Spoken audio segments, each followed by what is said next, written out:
across the UK, on DAB+, on your smart speaker, on your smart TV, and on your side.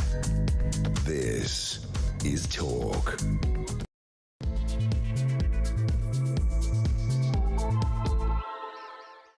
A very, very good morning to you. Welcome to the show. Always great to have your company. This is Talk, the home of common sense, with me, Julia Hartley-Brewer. Just coming up to 3 minutes past 10 o'clock. And whether you're listening on DAB+ radio, on your smart speaker, watching on YouTube, or on your connected device, it is lovely to have your company. We've got an awful lot to talk about today. If you happen to miss any of the show, you missed any of yesterday's show, you want to catch up, don't forget you can go to my YouTube page, The Julia Hartley-Brewer Show. I know, easy to find. You can hit subscribe and then you will never miss a thing. Coming up in this hour, I'm going to be really upset because I'm going to find myself agreeing with Emmanuel Macron. I know. President Macron is demanding that Keir Starmer makes Britain less appealing to channel migrants to secure a one-in, one-out deal that we were discussing on the show yesterday. He basically blamed Britain for our channel migrant crisis. He's highlighted that because of the pull factors like the black market for labour, welfare payments for illegal migrants, the UK is responsible for a record number of small boat crossings. 1 in 3 migrants that are getting to Europe want to come to the UK, he says. I would love to hear your thoughts on that. I'll give you the number in just a couple of moments, as if you don't know it already. Plus, the Health Secretary, Wes Streeting, has warned resident doctors, we used to call them junior doctors, now they're called resident doctors, that the public will not forgive them for launching another wave of strikes, and said that he will not either. He said that a pay rise was off the table.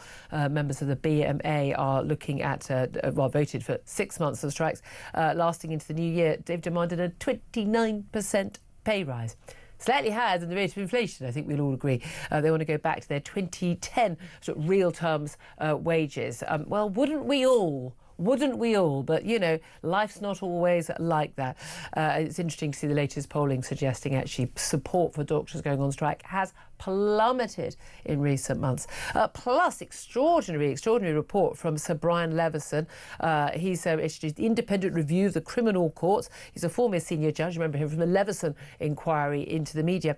But he says that thousands of criminal cases that would normally be heard in front of a jury should be decided by judges alone in order to reduce the backlog. And he says save the courts from collapse. He's also recommending that if you plead guilty at the earliest opportunity, you should have 40% cut off your jail term. So if you were sentenced to 10 years behind bars, which one would think would mean you'd committed a pretty serious crime, if you pleaded guilty and there wasn't a court case and of course you get early release, you'd only serve 2 years behind bars. We are up a particular creek and we definitely do not have a paddle, folks. We're going to talk about all of that and plenty more besides with you, of course, on the phone lines, and indeed my guest in the studio, former Conservative Government Advisor Claire Pizzle. Good morning to you. Good morning. You and I will often have a chat before the show to go through. I mean, there's a lot to talk about today, I think we could safely say, and you and I both feel very strongly about an awful lot of it. I would love to hear your thoughts, so do get in touch. 0344 499 1000, text on 87222. You can get in touch with us on X at talkTV. Calls are charged at the national rate. Text costs 1, standard network rate. Message, of course, messages on Twitter, X. I'm too old to change the name. They are free, and of course messages on our YouTube page are as well. Do take a look at our Talk YouTube page as well. Claire, where do we start? Is it true? Because I'm asking, President Macron has blamed the UK for the migrant crisis. He's demanded that Keir Starmer makes changes to make us less appealing. Welfare payments, here's your free house, here's your free hostel, here's your food, being able to work on the black market that's been magnificently exposed by the Sun recently, just Uber and delivery drivers and the like. Our own politicians have created this problem, and it's our problem to solve. I hate myself for saying this. Emmanuel Macron probably right. It's a really uncomfortable place to be, because I was looking forward to slating everything in his speech, saying he was wrong and the French don't like us. But he's spot on, isn't he? if we make it so amazing, what did he call it? The El Dorado. Well, I think a French deputy, a French MP had said that with the El Dorado, yeah. And that's not wrong. It's the sort of land of milk and honey for migrants coming over. However, I don't also... As a former Home Office Special Advisor, she's feeling it. However, yeah. I also don't need to be lectured by the French president, whose government has received a lot of money from the UK government in order to stop those people reaching the boats in the first place on the beach. Yeah. Well, I was suggesting that at the end of yesterday's state banquet at Windsor Castle that we should have handed him the bill for 771 million quid. Voila! Exactly. L'édition, monsieur, l'édition. But this is the thing. He is right, but also he doesn't do anything to help us with it. But there's this, we talked about this on the show a lot yesterday, this one in, one out deal. The idea that we've got channel migrants coming here, and if we could be allowed to return each one of those to France, which would completely scupper the smuggling gangs, business model. Because if you know, literally, you're paying, whatever it is, late. I think it's gone down. Capitalism is a wonderful thing. Free market, only £1.50 to get here now. It used to be £5. Bargain. So I mean, it's going to get to the point where it's cheaper than the Eurostar. We're going to have to, do it ourselves. But the return trip only. But they pay to come over here, and then they sort of spend a bit of time in some sort of return camp, and then they're sent back to France. You're not going to bother coming, are you? The idea is that it's one in, one out. So there is an argument that we could end up with fewer people coming illegally. But I think if we did have the legal asylum route, then those people would turn up with a lot of dependents. But the three key demands from Emmanuel Macron are, in return for this summit on Thursday, they've done all the pomp and they've done the event with the inevitable Mick Jagger, Elton John. I'm surprised David Beckham wasn't there. I thought it was virtually the law that David Beckham had to be at a state banquet. I thought that was just the law now. Outrageous. But there are certain people you just think, Elton John always sits there and, not another state banquet. Here we go, another speech by They should have had us, shouldn't they? Yeah. Do they not know any of it? Do they not know? And Fred Sirieix, he's a French chef. They literally, you're French. You'll do. You can come. I mean, why didn't they invite the cast of Hello, Hello and have done with it, Brilliant, wouldn't it? I mean, why not? We're at that level. But the thing is, we can do entente cordiale. I can even chuck in some of my GCSE French if I remember it. It's not that good, but it'll do. I believe the King now calls it entente amicale. Ooh. Oh, anyway. That's not how we do it. Anyway, they could have invited Inspector Clouseau along. I mean, we wouldn't have noticed. But anyway, so they're going to do all that, and then they're going to be doing, there's a bit less pomp and circumstance in the next 2 days. They're actually going to be getting down to some business. Now, crucially, we're talking about, Emmanuel Macron's talking about, OK, you need to cut your welfare payments. I mean, tell us something we don't know. Again, stop treating these people. By definition, the government is accepting, if they say they would hand these people back, that these people are not asylum seekers. Well, then stop giving them the rights that you give asylum seekers. You've accepted they're not. You accepted they're pretty much entirely economic migrants. So why are you treating them and giving them the same rights? The free housing, and subsistence living, to that. So, but also working on the black market, and that's partly because we don't have digital ID, we don't have personal ID in this country. But again, get Tony Blair involved, because digital ID is the answer to everything. You still have identity cards in France, OK? But if you're an employer in this country, you are still required to know that somebody is working legally. So when you Deliveroo's and your Uber Eats and you Just Eat, give a licence to someone to be a delivery rider, and then that person is allowed to legally, under their contract, to relicense it and subcontract it to someone else. They're the ones who are at fault, and they're the ones who should be prosecuted. And I mean huge fines. I think to the extent we need to get to the point, if you're employing illegal workers without showing due diligence, maybe, not that anyone goes to prison anymore, but should become a potentially imprisonable offence if you're doing it on a big scale. So we could tackle that. And again, we just need to enforce the laws we've already got, but also the family reunion. But that's the sticking point for me. I don't think, because you've got a family member in this country, whether it's your sister or your husband or anybody else, your cousin, second removed, I don't see why that gives you a right to come to this country. My stepsister lives in America. She lives in New York, OK? Very nice. Weirdly, it doesn't entitle me to go and live in America. Ain't that strange? I mean, it also then doesn't apply to any of your siblings, any extended family members, because it's not just immediate family. Everybody says, well, why can't they bring their spouse and their children? But it's not. It's granny, grandpa, auntie from down the road, the one that brought me up and when we've I was seen 5. that in Britain. Yeah, exactly. And again, second cousins. But but again, one of the key things is people speak English in this country. If you've got a second language from pretty much most of the world, your second language language is going to be English, you feel you've got a better chance of working. The problem is us. The problem is us. The problem is our politicians who've done this to us. Do you think there's any chance at all that Keir Starmer would get to grips with this? Ooh, she says, pausing for a long time. No, I don't. Because he is looking for some silver bullet from the French. This one in, one out scheme, which I do think is doomed to failure. It's not going to. This is partly because he's such a bad negotiator. He is a bad negotiator. We are going to end up taking more. He wants to capitulate more and more towards the French government, towards the EU, which he dearly loves, which is going to see more and more people ending up coming here. You can see the EU Commissioner already having a problem with any kind of announcement with France. They're going to scupper this. We're going to be back to square one, and more people are going to come across the summer. And again, we're in that ridiculous situation where people say, "Oh yeah, but if they were here legally, you could allow them to settle here, then they could work and they wouldn't cost us anything." No. Yeah, because of course they're all going to be above average earners, aren't they? No, we're going to be supporting them forever. And they're going to go to the top of the housing queue, ahead of local people who've been on that housing list for social housing for years. That's what's going to happen. It's already happened. It's going to continue to happen. But Macron's right, and I mean, look, Keir Starmer doesn't listen to us because we're obviously all xenophobic, racist bigots, and we're all too stupid. We voted for Brexit, which Macron thinks is regrettable. Oh, well, I think it's regrettable that you're the president of France, but I wouldn't perhaps say it to you over sodding dinner because it'd be a bit rude, wouldn't it? Although I think he said that in the House of Commons outrageously. Yes. I mean, it's just extraordinary that any foreign leader think it's appropriate to come to our by the way, you're a democracy in France now. You're welcome. Don't think that. No. British and French forces didn't fight alongside each other. We saved your sorry beeps. That's what we did, mate. So don't. I'm not having all of that nonsense. To come to our, home of our democracy and stand there in front of our elected MPs and unelected laws, and to then say that the biggest democratic vote we've ever done for anything in this country for Brexit was regrettable. I mean, I do know the French for very, very bad words, but I think I'll probably still be Ofcommed if I say it. So, that's a fair. That's a fair. Oh, you know the rest of it, Mr. Macron, but there we are. I'm sure your wife said it to you a number of times when you're getting off planes. Let's move on to something else. But I want to hear from you on this. I'm sure I get on very well with him. I'm sure he's a perfect, but he's so arrogant. And I just find it and I hate it that he's right on the migrant thing. But there we are. 0344 499 1000 is the number to call. We'd love you to get in touch on that.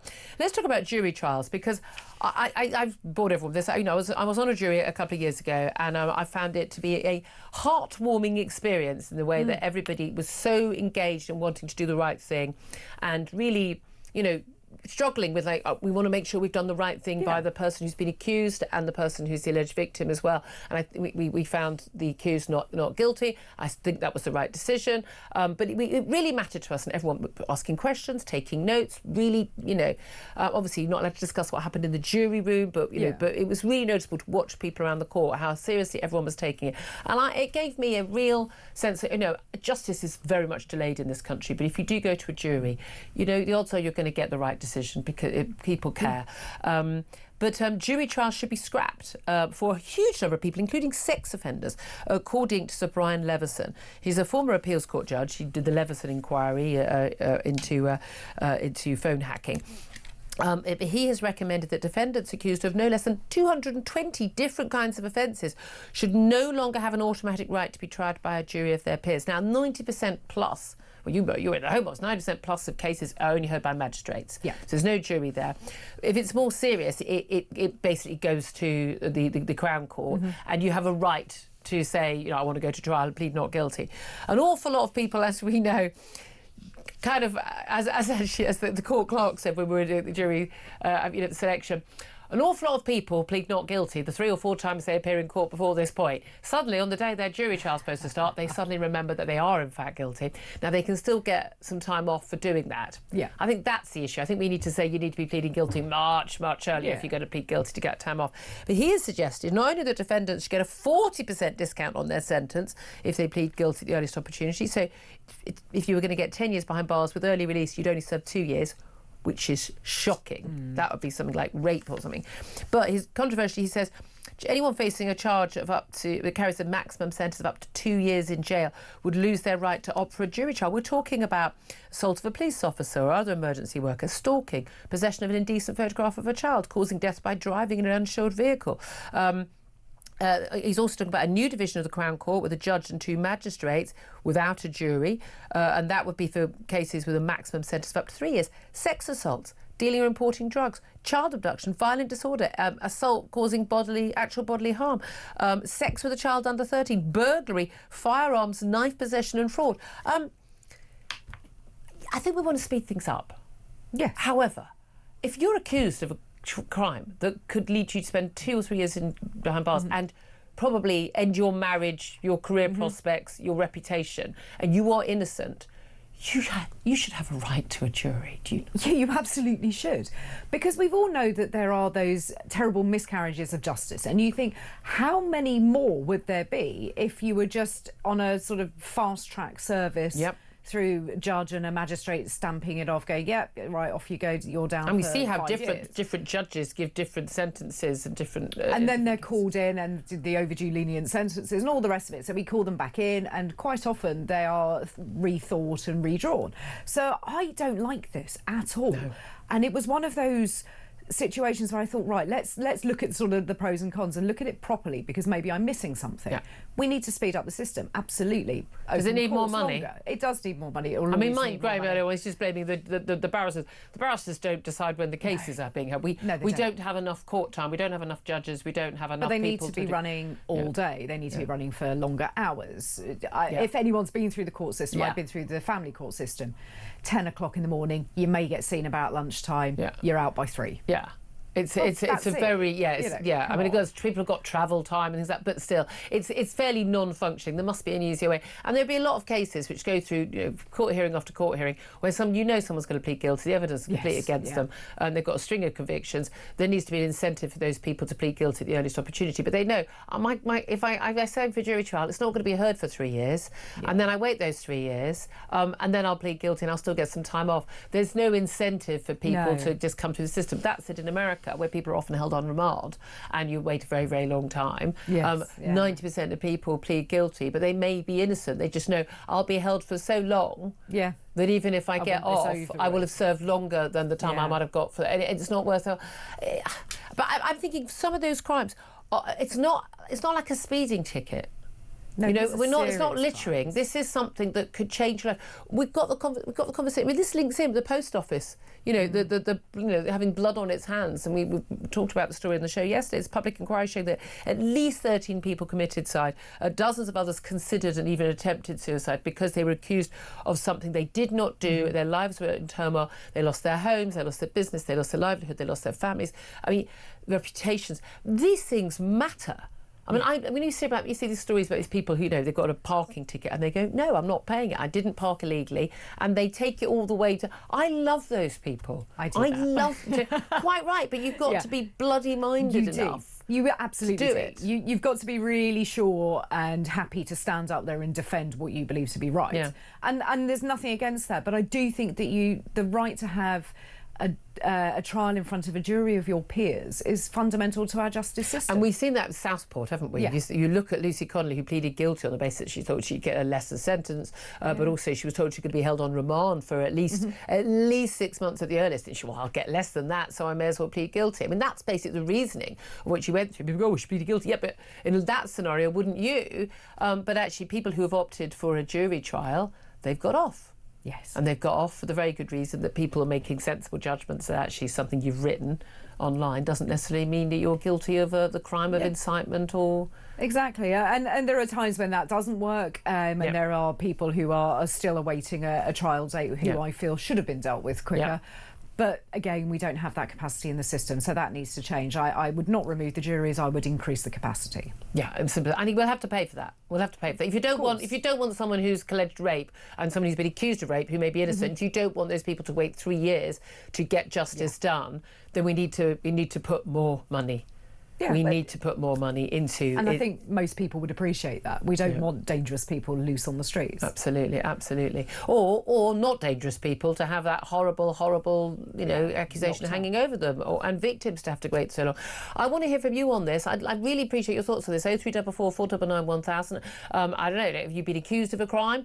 Did you go to a jury trial? Have you been on a jury? You can't talk about what happened in the jury room. That would be a crime, literally a crime to talk about that. But in terms of how important is it? Do you work in the legal system? But I also want to hear from you on President Macron. Basically, he's blaming the British. He's blaming the British government for the migrant crisis. He says, look, basically, if we don't stem the number of benefits we give, making it harder for illegal migrants who arrive on those boats to work here illegally, as we've been seeing as delivery riders and the like, then we are going to never see an end to the pull factors that make people want to come here.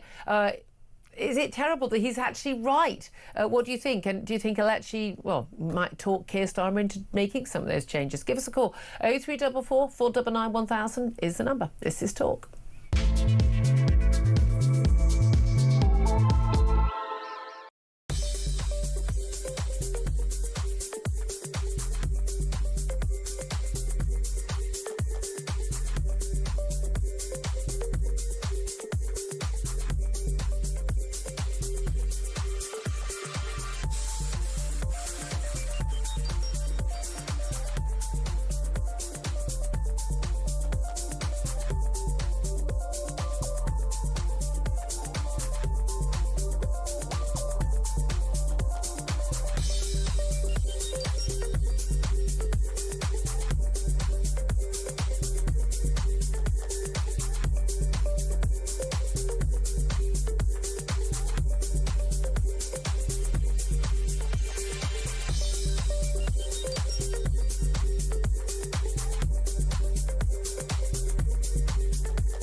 Incidentally, I don't blame the French for much of this. I think they're doing what a sensible country would do, which is doing what they can not to let more migrants in and to get rid of them wherever they can, even if it's over the Channel to England. So I don't blame the French. And this French mayor said, it's not us doing all this. It's not us stopping, failing to stop the migrants. They go over to your country, you give them free legal aid, you give them somewhere to live.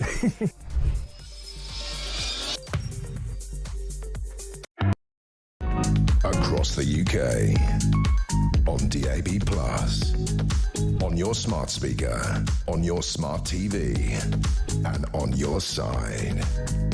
This is Talk. Good morning, welcome back to the show. 10:25 is the time. I'm Julia Hartley-Brewer. Claire Pearsall still with me. We'll get to calls in a moment. Let's get to messages that are coming in about Macron yesterday, basically blaming the UK for the migrant crisis, demanding that Keir Starmer makes Britain less appealing, less of an El Dorado for Channel migrants. Things like, welfare being handed willy. Oh, have a home, have somewhere to live, have some money. Oh, by all means, work in the black market, no problem at all. No one's going to check your ID.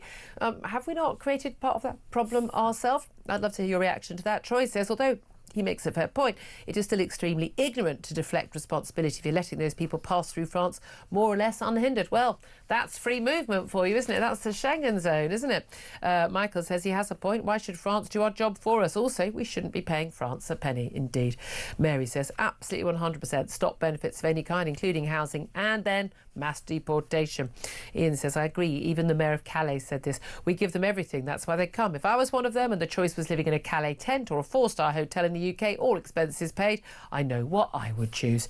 That said, have you seen some of the state of some of our hotels? I stayed in a caravan park last Friday after a wedding. It's the only place available. It's lovely. It's lovely. Lovely view. Lovely view. Stig says, I agree with him. Then we have no need to pay any more money to the French. And Drew says, who would have thought that I'd be on the side of the French? I know, Drew, I'm feeling your pain. Absolute disgrace of a government. Their incompetence is a national disgrace. Well, again, you know, they've got free movement. They're crazy to let people travel to us, because if people couldn't, they wouldn't come through France, as he said. So they kind of create part of the problem themselves. Let's go to the phone lines. In fact, Mark is on the line in Lincolnshire. Mark, you want to talk about those court reforms to jury trials, don't you? What do you want to say? Good morning, Julia Middock. Every time he does that, it just makes me feel, oh, I love Middock. Anyway, what do you want to say? I'll keep doing it. These recommendations, it stinks to me of, you know, slipping back 500-600 years to a very much more authoritarian state where the monarch just dictates everything. You know, the problem is judges, courts, the court system itself can be swayed by political leadership. Well, we've seen that, haven't we? Exactly. This is the whole point, isn't it? If they're aligned with any particular leader, they will quite happily enforce what he's dictating, which is exactly what happened with Southport. Yeah. As you rightly said, you know, those that pled not guilty walked at the end of the day. Yeah. And, you know, it wouldn't surprise me if Stan had his hand in these recommendations. It just all seems a little too convenient, all of this. You know, yeah, like I said, Julia, it's just incredibly troubling. It's not something I would want to see us do. But the thing is, Mark, there is this massive backlog. And the argument is, well, we're going to have to do something about backlog. Now, we need to hire a whole load more judges, a whole load more magistrates. We need to have a whole load more court time. We need to be getting through all these crimes. I mean, that's going to cost money. You're not going to do that on the cheap. And everyone says, oh, everyone's paid a fortune. They're really not. An awful lot of these young barristers are on minimum wage, effectively. I mean, the big posh ones, the KCs, they can go on to earn hundreds of thousands of pounds, but not most of them. So we're going to have to spend a lot more money. Are you happy to do that? If it preserves our right to a fair trial, yes. Because it's worth it. Also, as well, I mean, you've got the bleeding obvious anyway, Julia, because, again, always have to keep bringing things back to immigration. If we weren't dealing with all this stuff, we'd have more money in the pot. Yeah. If we didn't have to deal with all the court cases that foreign criminals are creating, we wouldn't have to deal with, we'd have more money to spend on the court system. Yeah. You know, let's be honest, what is it like? Isn't it a quarter or something like that of all the people in jail are foreign? It's not a quarter, but I think it's, what is it, 1 in 8? I think it's something like 1 in 8 people who are foreign born in this country. Yeah, exactly. I mean, and there's a massively high propensity of illegal migrants to be involved in crime. 100%. You know, this is the problem, isn't it, Julia? We keep doing all of these things, and what do? Oh, we punish you. Yeah. You know, we're going to have you, because equally, as I say, when we live in a society where you can be done for something you literally just put on a screen, type on a screen, then to go from having the right to say, well, hang on a minute, these are just my thoughts, to a jury that will, of your peers, that will most likely or more likely to say, well, yeah, actually, that could just easily be me. Yeah, there have been some really interesting cases, even when a judge has directed a jury that you should find this on the law, this person is guilty. They've admitted the crime there, during their evidence, and the jury's going, yeah, but I thought they were justified in what they do. We're going to find them not guilty, so we don't get punished. I mean, juries, that's the wonderful thing about juries. Mark, really appreciate that call. Thank you very much, Dee. Just to bring you some breaking news in the last couple of moments, Red Bull, the Formula One team Red Bull, have sacked their team principal, Christian Horner. You may know him as the other half of Ginger Spice. I think that's that's how I would know him.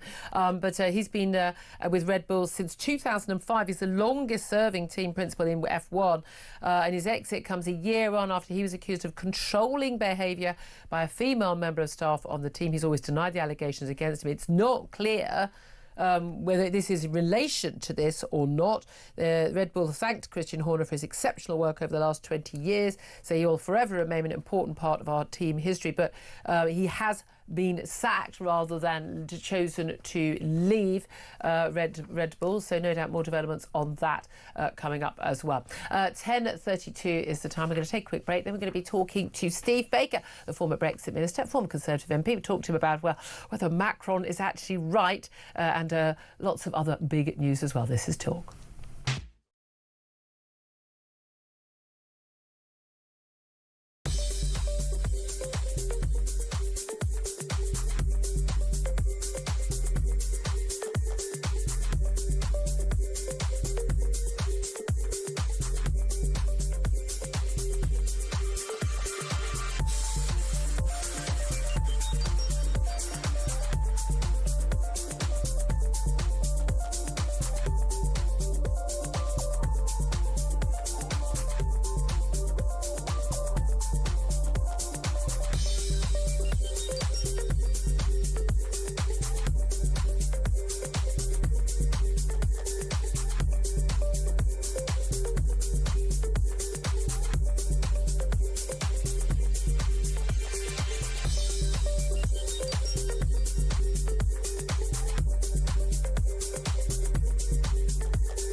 Across the UK, on DAB+, on your smart speaker, on your smart TV, and on your side.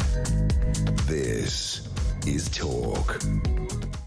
Good morning, welcome back to the show. 10:34 is the time. I'm Julia Hartley-Brewer. This is Talk, the home of common sense. Claire Pearsall is here. We've shuffled her off slightly to the side so we can squeeze in our next guest. And I should say he's joining us in the studio. Steve Baker, former Brexit minister and former Conservative MP, of course. Good morning to you. It's great to be here. Always good to see you. Always good to see you. Lots and lots to talk about. Let's get down to it. Emmanuel Macron has blamed the UK for the migrant crisis. He said, look, we can possibly do this one in, one out deal, but basically you're going to have to make Britain not the elder... I'm paraphrasing. You're going to have to make Britain not the El Dorado. You're going to have to deal with welfare payments to asylum seekers, and also the people being able to work on the black market. I mean, you and I have had our run-ins with the French over the last few years, and Brexit is regrettable, he said. But he's right, isn't he? Yeah, he is right. He's not wrong about everything, but they're two they're two centrist dads getting together with a range of shared problems, like not being able to control debts because of recalcitrant parliaments. But he's not wrong about this. But it is interesting that Keir Starmer needs Emmanuel Macron to come over and tell him that we need to tighten up, because of course the Labour Party was one of the factors which made it extremely difficult for the Conservatives in government to do sensible things. Challenged on every single thing. Every single thing, But one of the things I find fascinating is even the Starmer looking at, and he's desperate to get this over the line, the official sort of political summit. We've got all the niceties with the heads of state, with the King and the President yesterday and today, the big state banquet and the like, and the obvious legal requirement to have Elton John there, but weirdly, not David Beckham. Always one of those two. But he wants to get this over the line. But this idea of a one in, one out, so people who arrive illegally, I mean, they're still calling them, was it irregular migrants? No, they're already criminal. They're illegally entering the country. But by shipping them back to France and not allowing them to stay and claim asylum, and saying, well, we'll take people who are trying to claim through a legitimate route from France, that's an acceptance of what people like me have been saying for years, which is that these people are illegal economic migrants, not legitimate asylum seekers.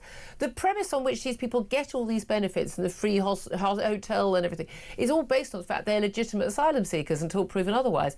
But if you'd agree that you'd send them back to where they came from, by definition, the government is accepting they're not. So they don't even philosophically make sense in their own argument. I think that's a very good point, and I should love to see some lawyers argue about that in court. It'd be a good test. Highly paid, yeah. Well, yeah, but of course we clearly can't have people absconding and going around the UK and us not knowing where they are once they land in the UK. Well, that's exactly what happens. So I can see why they end up in migrant hotels. But one thing's absolutely for sure, we've got to put a stop to it. And the way to put a stop to it was not to have a merry-go-round with France. Yeah. It was to ship them off to Rwanda. And, of course, Labour opposed that and put a stop to it.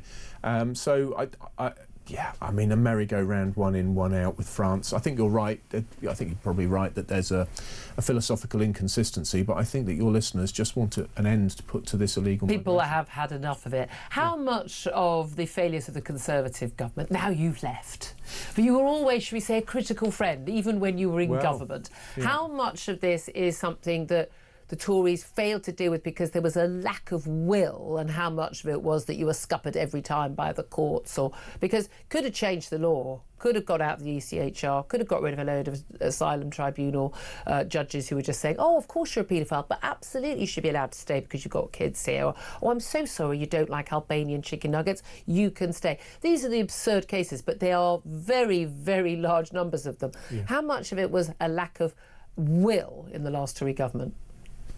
Well, I don't think it can be said it's just a lack of will. I mean, politics is hard, unfortunately, and governing is complicated.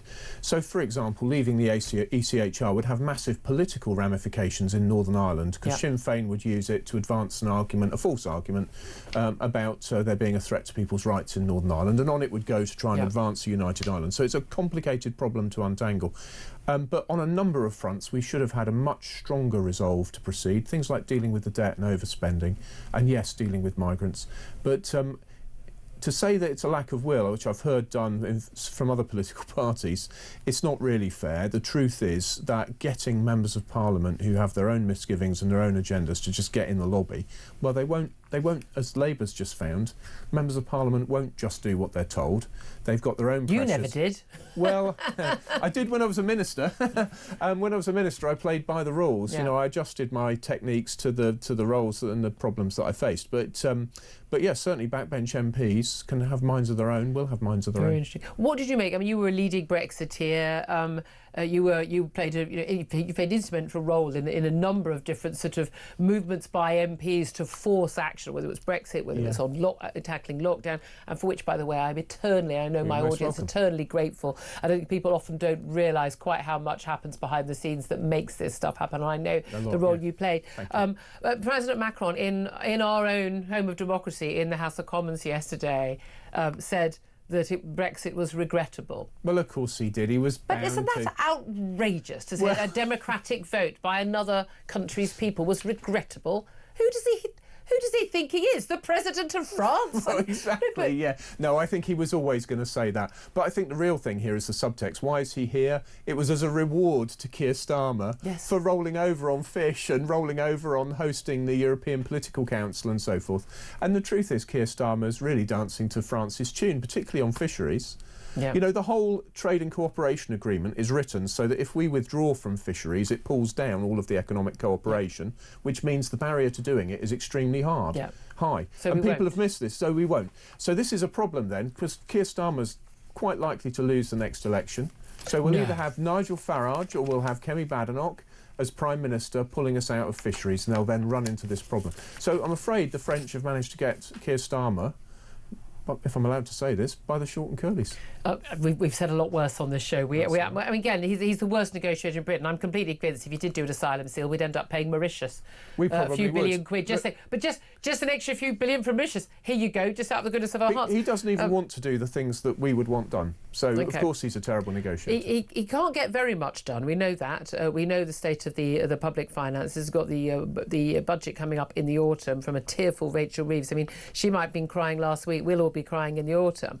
But it's really interesting. The latest polling YouGov found, this is extraordinary, 13% approval of this administration's performance. So we're talking about a huge number of people who voted Labour, who long-standing Labour voters who think the government is doing a bad job. Now, interestingly, some of that would be because they're too left-wing and they're throwing money at train drivers or giving in on welfare reform. Others will be sort of, how dare you even think about doing welfare reform? But the reality is, the numbers don't add up. They haven't for some time, but they definitely don't now. We are heading in some dangerous territory. Yesterday, we had a report by the OBR. We only mentioned it very briefly on the show yesterday, but I know you've been tweeting about it, posting on social media about it. It was caveated in the way that the Office of Budget Responsibility writes their reports, and you could easily look at it and go, oh, that's all fine. But basically, it was saying, we are in a whole heap of trouble. Yes, and they're always very careful not to say anything that could be used politically.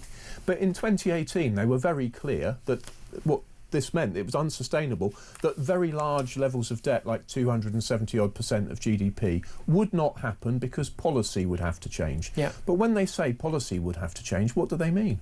They mean defaulting on age-related spending, and I tried to get them to explain that in English. It means not paying the pensions that people are expecting. And the triple lock, which Labour and the Tories It's worse than that, because if you look at the triple lock, in the long run, the triple lock only makes a marginal difference. The truth is that unfunded state and public sector pension liabilities are multiples of the national debt. You get up to 4 or 5 times the national debt when you include pension liabilities. Yeah. And this is the... the pension outlay, just in the actual outlay every year is well over £100 billion a year. It is extraordinary. It's the biggest chunk of our welfare payments. So look, this is so serious, because the awful truth is, people will say, your listeners may be screaming at the radio saying, I paid in. Yeah. And it's true, they did pay in through their national insurance. The problem we all face is that money was spent at the time on someone else's pension. A lot of people, and I think people they weren't outrageously lied to, but they were led to believe they're paying into, especially with national insurance, they're paying into a pot, and that money is going to be there. And if that's not, that money went into it's a tax. That's right. There is something called the National Insurance Fund, but it's basically quite a relatively small slush fund through which money washes. But look, since we've talked about France, a very famous French philosopher called Bastiat said the state is the great fiction by which everyone seeks to live at the expense of everyone else. Yep. And what is happening, I'm afraid, after 100 years of the welfare state, is that the problem is crystallising that we can't afford, and we're not going to be able to afford, the age-related spending promises, because we're an ageing population. People are living longer, which is a success of the health service, and then the health service costs more, and then people. But here's the thing: the pension age is going up very, very slowly. I would say not fast enough, and there maybe have to be differences in terms of someone doing manual labour or someone like me just sits behind a desk and can work for longer. But the reality is, most people in this country will not have paid enough tax to fund not even their day-to-day benefits from public sector, so if they're not net contributors, doesn't matter how brilliant a job they do, whatever they do, if you're not earning above, I think, about 45k, you're not a net contributor.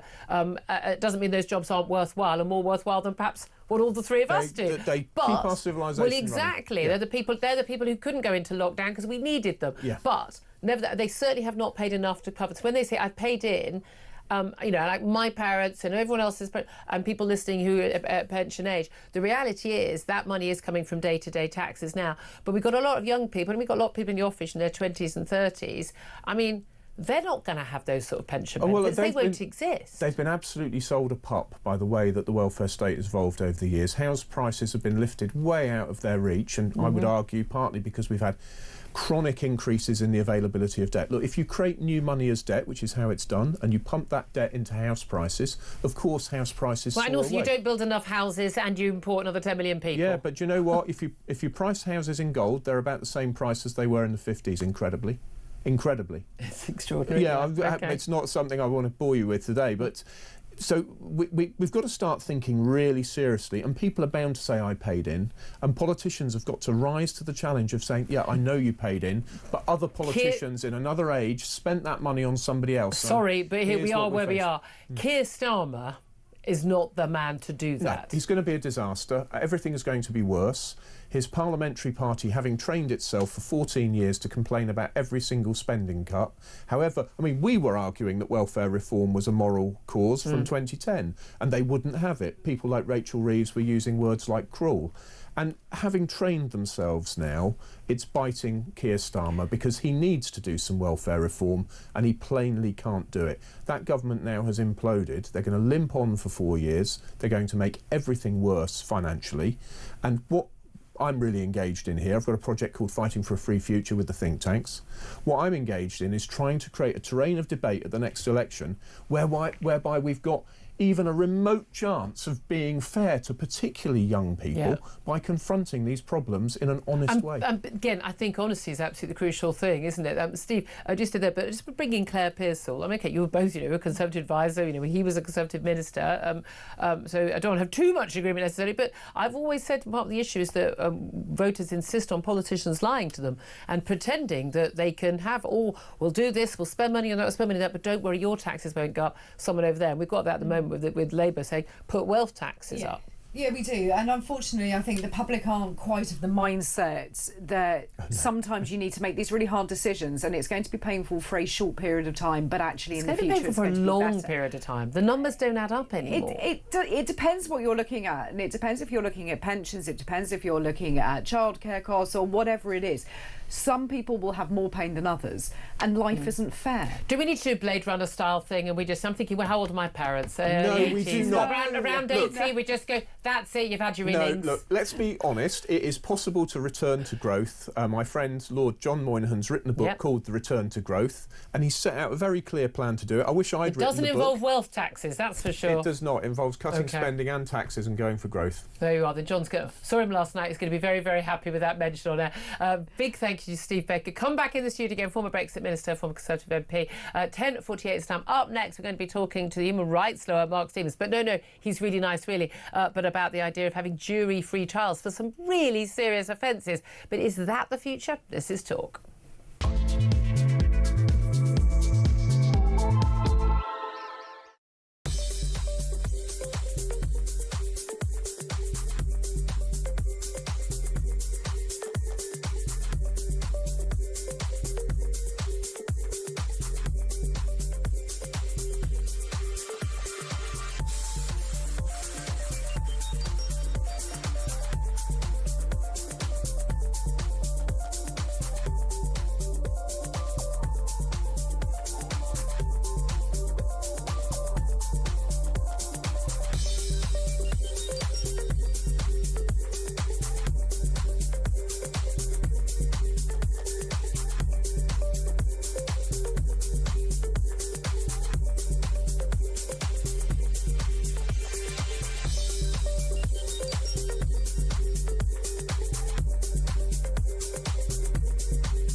Organised crime runs the dealing of the drugs in the prisons, just like it runs the dealing of the drugs on the other side of the prison wall. In certain prison, Islamist gangs rule the roost, force people into conversion, and there is, of course, an air of menace, and the threat of violence is prominent in far too many and jails. that's why nobody wants to work in it. I mean, I actually have total sympathy on many occasions for the staff that work in prisons.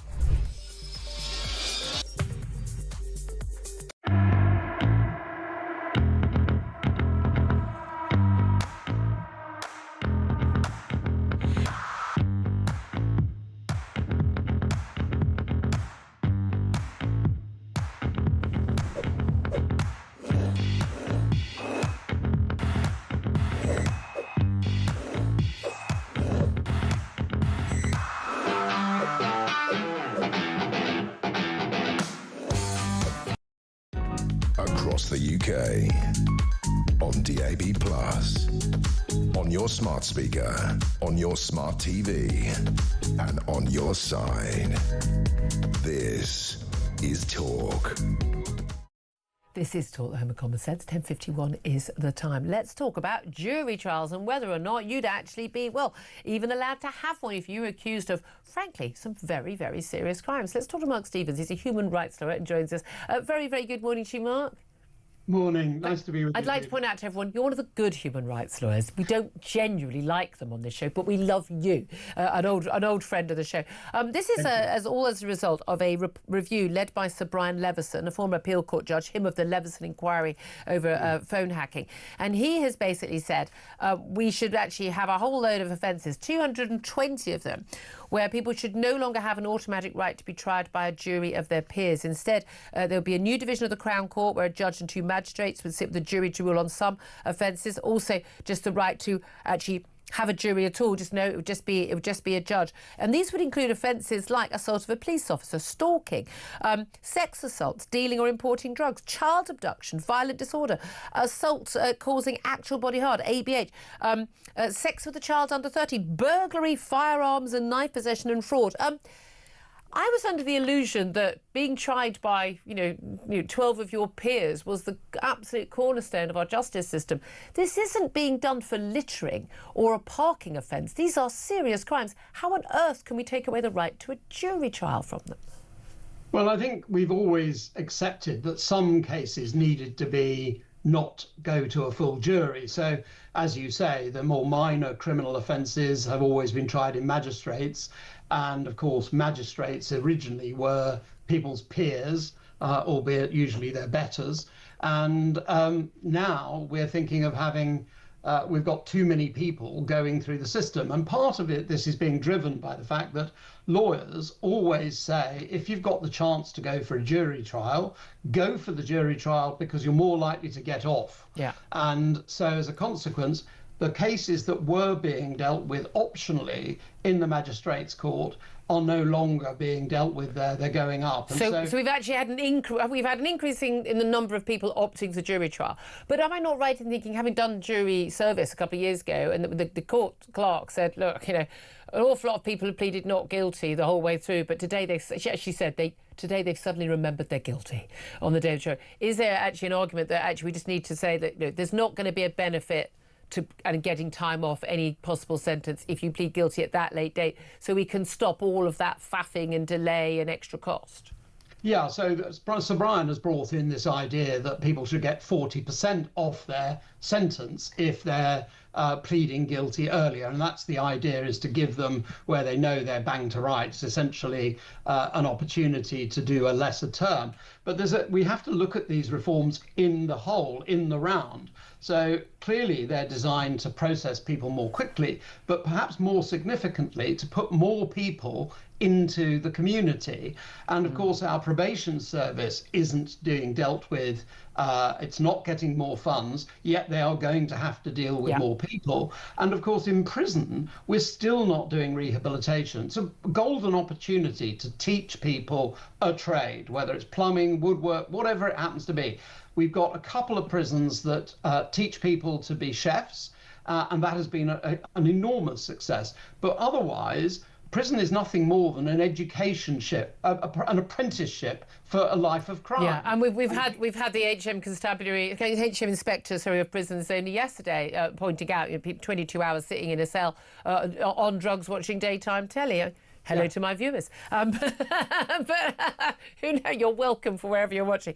But the thing is, we've got this failure across the board. We've got a failure in the policing service, in the courts, long delays, police and CPS, and in the courts, and then in prison, and then in probation. But all of this stems from massive underfunding for years. And of course, there was a big delay in the courts before lockdown, and then of course that meant even worse because they couldn't have they thought they couldn't have jury trials on the same basis. They needed bigger courts for this nonsense spacing. But we have got ourselves into a situation where you could be a victim of rape, you could be accused of rape and be an innocent man, and you wait 3 years before you get justice in whichever direction. But we've always thought, haven't we, justice delayed is justice denied. So we need to do something. But is taking away the right to a jury the answer, when we know that, looking at cases like Southport, people who've pleaded guilty, who still are behind bars, like Lucy Connolly, people who've pleaded not guilty to very similar offences, go to a jury, the jury are letting them off because they're making a different judgment from the great and the good who are judges. Yeah, and I think that's right. And I think there's one other factor that we have to factor in here, as it were, because successive governments of whatever political hue have become tougher and tougher on crime, really, since the Blair government. With longer sentences. With longer sentences. But then, wait a minute, they've got longer sentences, but then you get let off 40% of it, or 30% yeah, of it. But of course we're filling the jails up with those people who are found guilty, and as a consequence of that, they're serving longer. So if you look at our sentences compared to Western Europe, for example, they're probably double the length that they are in Western Europe. So there's a question. But people don't serve that full sentence or anything like it. No. I mean, the comparative is the service time that you're in. But there is a real issue here, which is that people go into jail, they learn why it was that they got nicked, how not to get nicked next time, and then they go out and commit more crimes. We're not training people to come out into to jobs or anything of that kind, and I think that's the real problem. But we are going to see juries, I think, continue to let people off at the traditional rates, but I think we're also going to see the sentences and the guilties go up with judge-alone trials or judges and magistrates. They're notorious for finding people guilty. But again, but my thing about this is, if you're accused of something as serious as a sex assault, child abduction, actual bodily harm, possessing an eye, and you're an innocent man or an innocent woman, you should have a right to be tried by your peers. Your life, for a lot of these crimes, sex with a child under 13, causing death by careless or inconsiderate driving, we are talking about people losing their jobs, their homes, their marriages, their reputations. And we've just had, the post office scandal, people who went to prison, people accused of these crimes of theft which they had not committed. These damage people's lives. People should have a right to make sure they're their best opportunity to be found innocent if they are innocent. And it should always be about, that's the rule, isn't it? Let 10 guilty men go free. One innocent man isn't wrongly convicted. Yeah, I think that's right. You're in very grave danger of taking a human rights position, Julia. No, a justice position. I think justice costs money. Justice costs money. We should spend more. Together. Yeah, I think this is where we come together, because actually I do think juries are fundamental, and often where you may have committed an offence technically, the jury uses its enormous good sense to say, actually, there was obviously extenuating circumstances, let them off. There's no point in us paying for them to go to jail. And they're seeing it, they're making a judgment again, which was why we brought this system in the first place. I think we're in very dangerous territory on this. I really do. Mark Stevens, one of the good human rights lawyers, thank you very, very, very much indeed for joining us. I'd love to talk to you again, actually, about the migrants and Macron. So much to get through. Claire Pearsall's still here. We're going to be coming back to her. Lots of your calls coming in next. This is Talk.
across the UK, on DAB+, on YouTube, on the app, on your mobile, the home of common sense.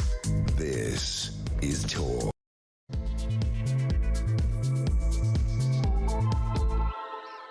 A very, very good morning. Welcome back to the show. It's coming up to 3 minutes past 11 o'clock. This is Talk, the home of common sense. Lots of common sense being spoken, but the really worrying thing to me is that some of the common sense involves agreeing with President Emmanuel Macron. Oh my God! I never thought. Has hell frozen over? Let me look over. Has the Thames frozen over? No. It really is the case that I'm finding myself agreeing with Emmanuel Macron. I'll tell you why in a moment. But whether you are listening on DAB+ radio or your smart speaker, watching on YouTube or your connected device, it's always great to have your company. Great to have the company also Claire Pearsall, former Conservative government advisor, who joins us in the studio and is as sane as they come. We wouldn't have her here otherwise. Don't forget, if you miss anything of the show, we're here until 1 o'clock. But if you missed anything already, don't forget to go to my YouTube page. It's called, cunningly, The Julia Hartley-Brewer Show. You can hit subscribe and then you will never miss a thing, you lucky, lucky things. Look, let's talk about President Emmanuel Macron. He's demanding, basically, that Keir Starmer makes Britain less appealing, less of an El Dorado to channel migrants. And that will be in return for a one-in, one-out deal, which Keir Starmer is hoping to sign on Thursday. We'll see if that happens. But the French president's highlighted that because of pull factors like the black market for labour, we've seen those, Deliveroo and Uber Eats riders, welfare payments, free housing and hostels and hotels for illegal migrants. The UK is to blame for the record numbers of small boats crossing the channel. Is he right? Do you agree with him? What do we do about it? Do you think finally now his big mate, the centrist dad, from France, has come over and told him what the problem is, that finally Keir Starmer might listen? Give us a call. 0344 499 1000 is the number. You can text the word TALK in your message to 87222.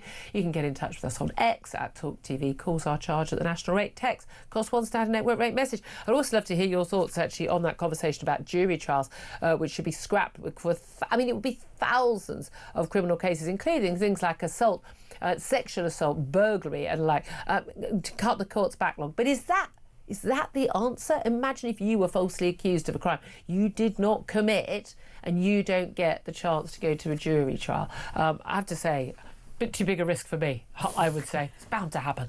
I'd love to hear your thoughts on that as well. 0344 499 1000. Also going to be talking about the Post Office inquiry. We had the first volume 1 of a report into what has gone on with the Post Office Horizon scandal.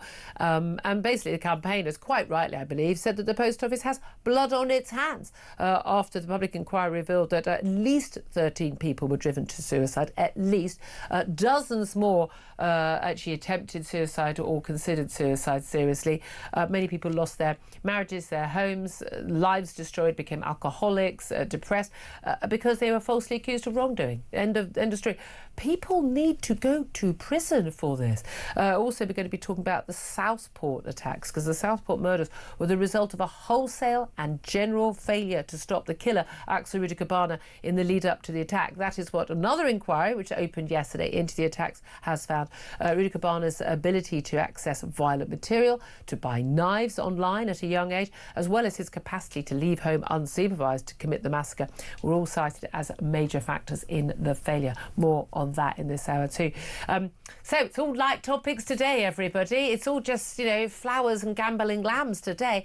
Claire Pearsall, there's a lot to get through there. Let's start with Macron again, though. We are finding ourselves in agreement with the French president, which is obviously troubling to all of us. Yeah. He says that, Starmer needs to make Britain less appealing, and it's kind of our fault, well, our politicians' fault, for the fact that migrants want to come here. 1 in 3 migrants illegally entering Europe want to come to Britain.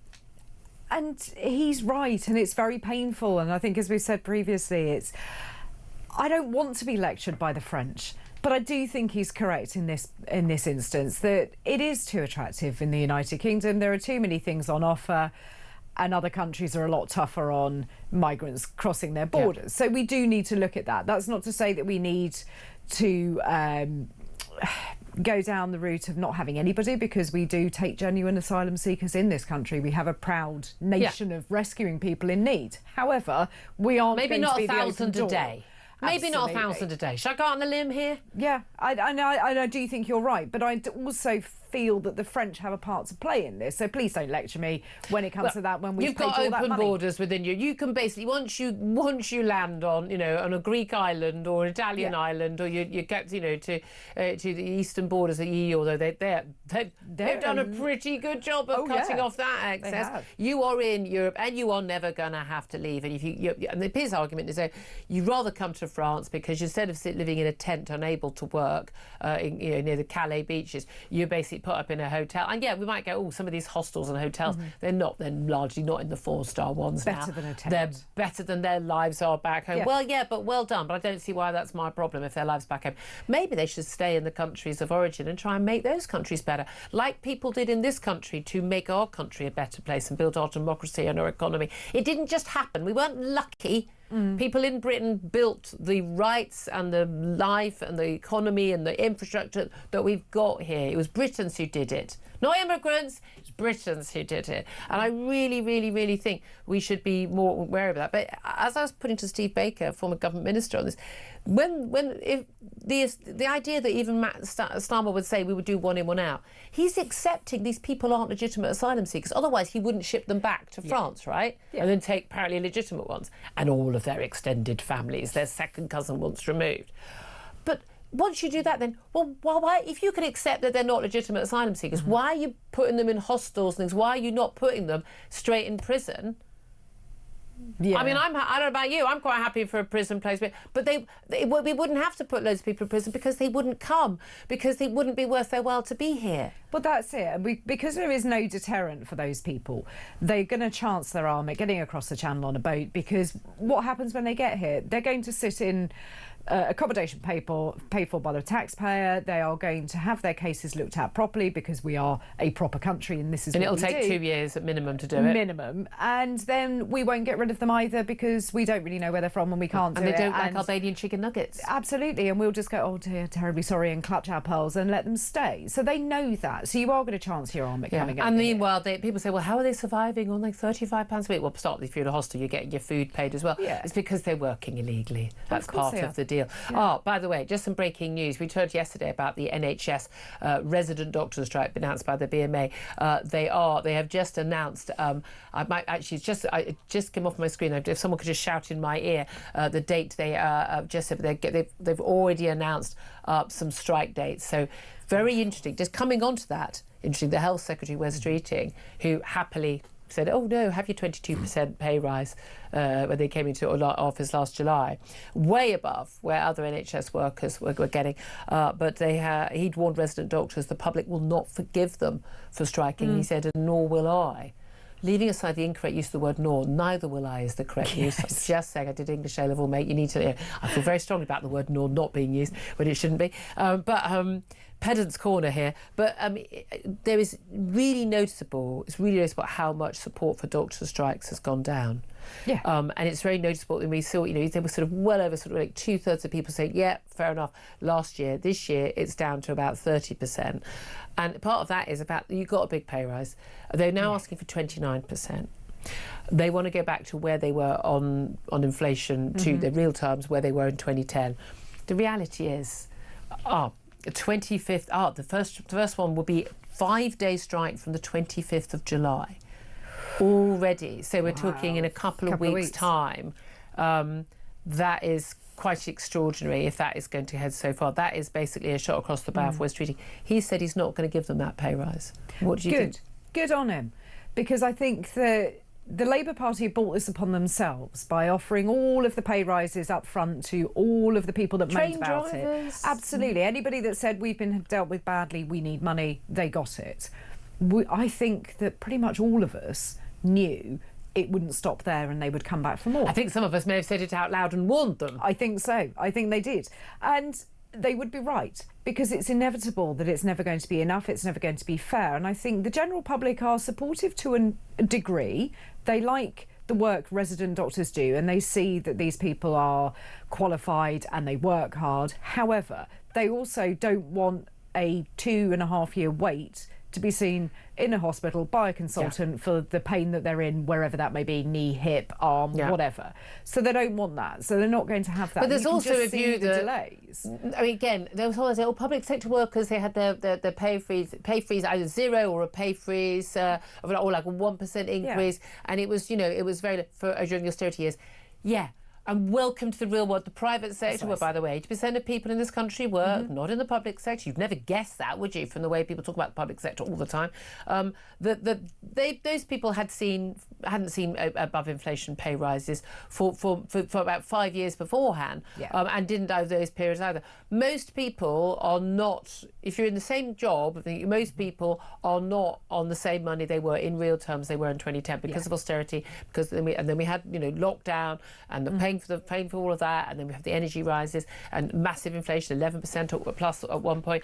Again, even when you got inflation down now, we've still had that 11%. Prices went up; they didn't come down again. They've carried on going up, but at a slower rate. And energy prices, absolutely. Every time I get my energy bill, I'm like, what on earth? I mean, we've barely, can everyone have shorter showers? We've barely turned the heating on. And it's just, I think everyone is feeling that, and they'll just say, well, yeah, but we're all in that place. Here's the thing, though: we need more doctors. We need to recruit more. We need to train more. We need to keep the ones we've got in the NHS. They are highly skilled. They are highly trained. There aren't that many of them. It's not like we're paying 100,000 teachers. There's few of these people. Is there an argument that where there is a shortage and where people genuinely are saying I'm off, that we do pay them more? But where does that end, and how much is going to be enough? Because whichever figure that you and I, for example, would come up with wouldn't cut muster with the unions, and they will go back to their members and say, no, we think you should hold out. And I think that the unions need to learn that those resident doctors will either just leave the country anyway, so their membership will go down. So they won't that doesn't help us or our relatives if they're waiting for an appointment. It doesn't, but it doesn't. But it's interesting. There was a 90% support for the strike from the doctors, but only 55% turnout in the ballot. And actually, we take in the people who didn't vote and the people who are not members of the BMA. Largely because it's basically, communist student union politics now. I mean, there were more motions on Gaza at the last BMA conference than on, getting rid of waiting lists. I mean, that tells you something. I mean, it's like student union stuff now. That's what it is. But only basically a third of doctors have voted for this strike. I'm really, really annoyed with the doctors who are members of the BMA who didn't vote. I'm assuming if you didn't vote, you're not supporting the strike, because if you support the strike, you would have bothered to vote, right? Absolutely. If you're a member of the BMA and you didn't vote, but you don't support the strike, thank you, because this is your fault, because you could have stopped this from happening. Yeah, they could have spoken also to their colleagues, because here we go again. So more people coming up to cancelled operations, cancelled appointments. People will die. We know because that. You're going to run into the season where it always gets busy in the winter. So you're going to have all of these backlogs from the summer into the winter. It's all going to get worse. The NHS is not the same organisation it was when it was set up, and it will never be that. Absolutely not. And people are treating it as if it's something we cannot touch, and we're going to sacred cow. And again, I love the fact that these doctors say, it's the NHS, it's the NHS. We mustn't privatise the NHS. And then they go and work in Canada or Australia or New Zealand, where they don't have an NHS like this. They have the similar system to many European countries, where it's an insurance system where miraculously everyone lives longer and gets cured quicker. I mean, really? Really?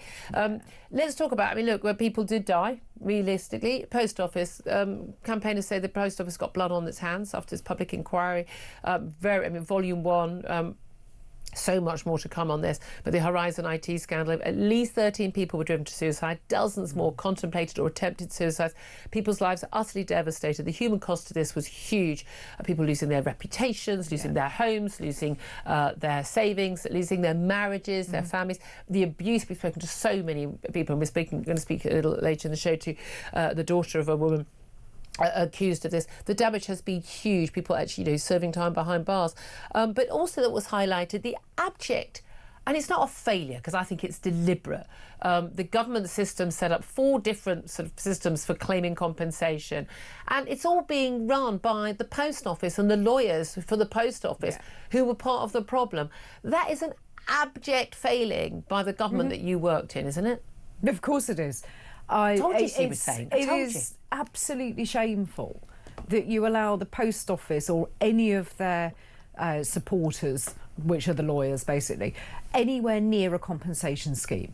You should have them at arm's length. The post office bosses should be in prison. Absolutely should be in prison because they have done this. They knew that system was faulty. They knew there were problems. And the report made that very clear. That Absolutely a very large, significant number of senior people at the post office were completely aware there were faults in that. And at Fujitsu, who made the Horizon system. And they were all aware. They lied to Parliament.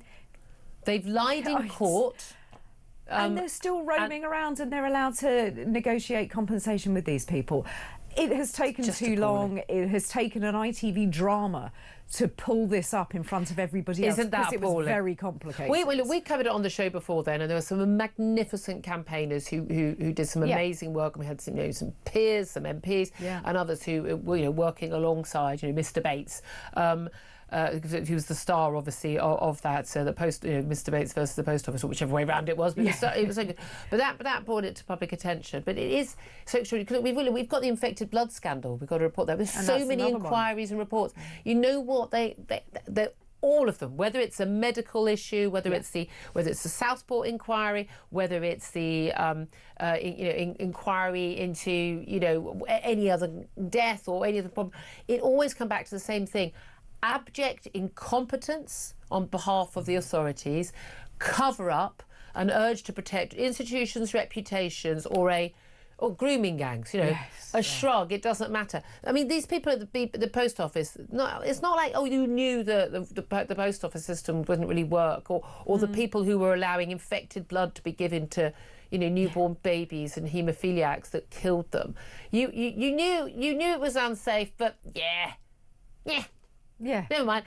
Some girls are being gang raped every single night while being given drugs. But community cohesion. Again and again and again and again, our institutions are failing us. Whether Grenfell, the Cocal Council, the list is endless of institutions, public and private organisations, who just shrug, who cover up, whose urge is to cover their own backs, their own wages, their own pensions, their own reputations over literally innocent lives. And it blows my mind that it keeps happening. Let's have another inquiry. Lessons will be learned. They never are. They never have been. No. And we've got to start putting some people in prison. Yeah. Seriously, double my taxes, build more prisons, and I want everybody involved in all these things in prison. It costs so much money to run these inquiries, and we have to wait so long for them to ever report. And by the time you get the report and you read it, you remember how awful the incident was. Several years have gone by and still nothing has happened. But most of this was known already. Yeah, and why are we still talking about it? Why have these people, especially with the post office, why have those people not received any compensation whatsoever? Some people have, but again, it's just they're really amount. struggling to get it. And again, the devastation to your lives. We're not talking about paying back the money that you had to pay back. No. We are talking about people's entire lives being destroyed. And by the way, we're paying for it, where in fact it should be the post office and Fujitsu who should be paying for it. And again, it takes so long. They're just now they're 80, so we can't prosecute. You can. Oh, you absolutely can. Talking of people living with the living with the outcomes, the results of the consequences of their behaviour, Gregg Wallace finally been sacked by the BBC after a very lengthy inquiry and investigation into allegations by 13 women, including some big names like Kirsty Walk and others, claiming that misconduct, inappropriate language, behaviour, touching, lascivious. Sorry, mate, we're not in an episode of The Mad Men in 1950s. Totally unacceptable behaviour that anyone would know.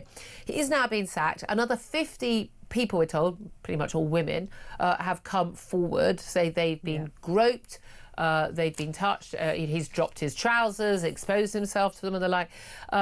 He is facing a lot of criticism, obviously. So is the BBC, once again, for failing to act. Women repeatedly made complaints. He worked for 4 production companies. People were told, no, nothing action was taken. He says he's been treated for a heart attack, the stress of all this. He insists he's innocent. He says he's been found not, innocent of some of the most serious allegations. He's now got an autism diagnosis. Of course he has. Yes. And I'm sorry, but I don't care. I don't care what your diagnosis is, mate. I'm very much innocent until proven guilty. When allegations are made against somebody, when 50, 60 women come forward and say this was a pattern of behaviour, I think we have to be starting to think maybe there was some truth in this. But again, once again, the issue is the BBC failing to act when allegations are made and allowing somebody, because they're a big name, Jimmy Savile onwards, to get away with it. And they feel they can get away with it, so they do. And sort of they feel they can because they do. Yes, and the deviant behaviour will continue. And you think that this is probably not the only case out there, it's just that we don't know about any others. The BBC are so bad at actually just dealing with something. They need to man up. They need to actually go ahead, believe some victims for a change. And why is it always women that are not believed? I don't know why you have to believe victims, because by definition people should be innocent until proven. But when enough people say the same thing, it's come up again and again. And I think that's also, kind of my point, and again, someone just saying, oh, I'm just a bloke, I'm the cheeky chappy greengrocer. And obviously, I don't care whether but you're literally, if you're dropping your trousers, if you're deliberately exposing yourself to young women working on the team, if you're touching, there is no need at any point to be naked with people you work with. No. There is no need at any point to touch a young... Every man I know would go out of their way, they'd be mortified, but wouldn't go near a younger woman, because they would never want to put... Not just they wouldn't want to be accused of something, they wouldn't want to make a younger woman, especially a younger junior woman, feel that scared or intimidated and inappropriate. Uncomfortable. I mean, most men manage every single day not to drop their trousers at work, and they might still be thought of as being quite a good laugh in the pub. Exactly, you can still be funny without dropping your trousers. I mean, you're not 3. I mean, how funny is his meat and two veg? I mean, clearly, I don't wish to see it. I don't even want to see Gregg Wallace's face, let alone his meat and two veg. This is true, but also to then go on about an autism diagnosis. Well, really, does that lead you to behave in that way? But because also, I know autistic the argument people again, who don't do this. People get very stressed when they're wrongly accused. And again, it's not gone to trial. It's not been found guilty of anything. But at the end of the day, when 50, 60 people come forward and say very similar things, maybe there's a pattern of behaviour that needs to have been checked. And if someone did take him behind that, hey, Greg, you can't be doing this anymore. Yeah. You need to stop this now. And he didn't stop doing it.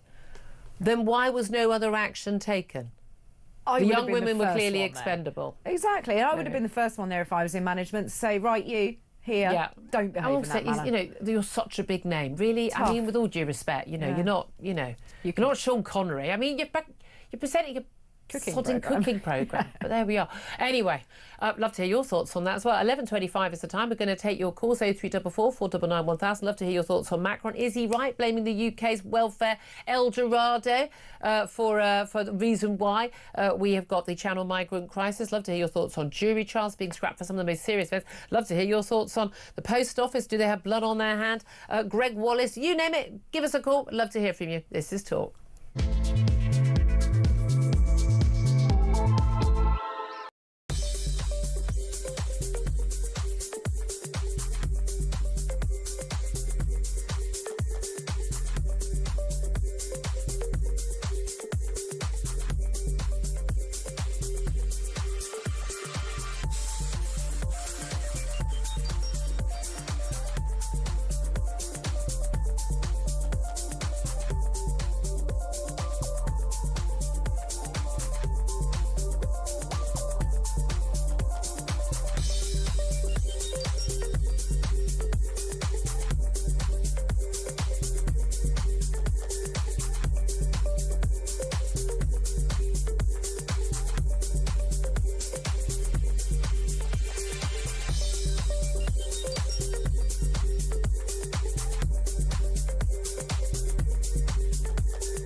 organised crime runs the dealing of the drugs in the prisons, just like it runs the dealing of the drugs on the other side of the prison wall.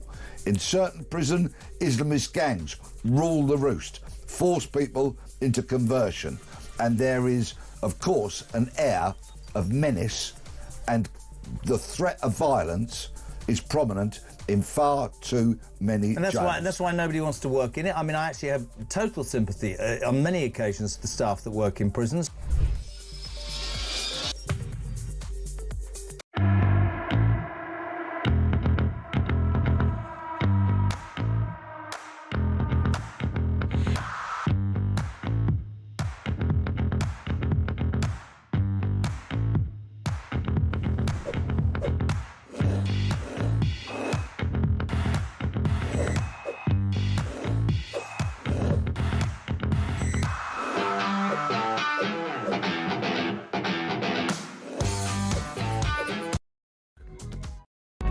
Across the UK, on DAB+, on YouTube, on the app, on your mobile, the home of common sense. This is... This is indeed Talk at the home of common sense. Thank you very much indeed for joining me. 11:29 is the time. Let's go straight to your calls. Richard is in London. Richard, you want to talk about Macron. Do you think he's right that actually it's the British El Dorado for welfare and black market working that's making us such a port of call for migrants? I never thought I would say this, but it does take a foreigner sometimes to actually point out the obvious. And the fact is, Julia, our welfare state is far too generous, and it has been for 20 or 30 years. I'd say it's too generous to Brits, let alone illegal migrants. Yes, and of course, the other thing, of course, is that the Human Rights Act was designed...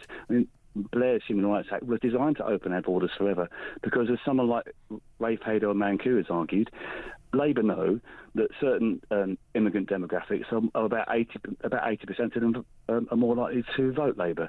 So this is about social and cultural engineering. Are you sounding like a conspiracy theorist now? No, Julia, because if you go back to Norman Tebbit,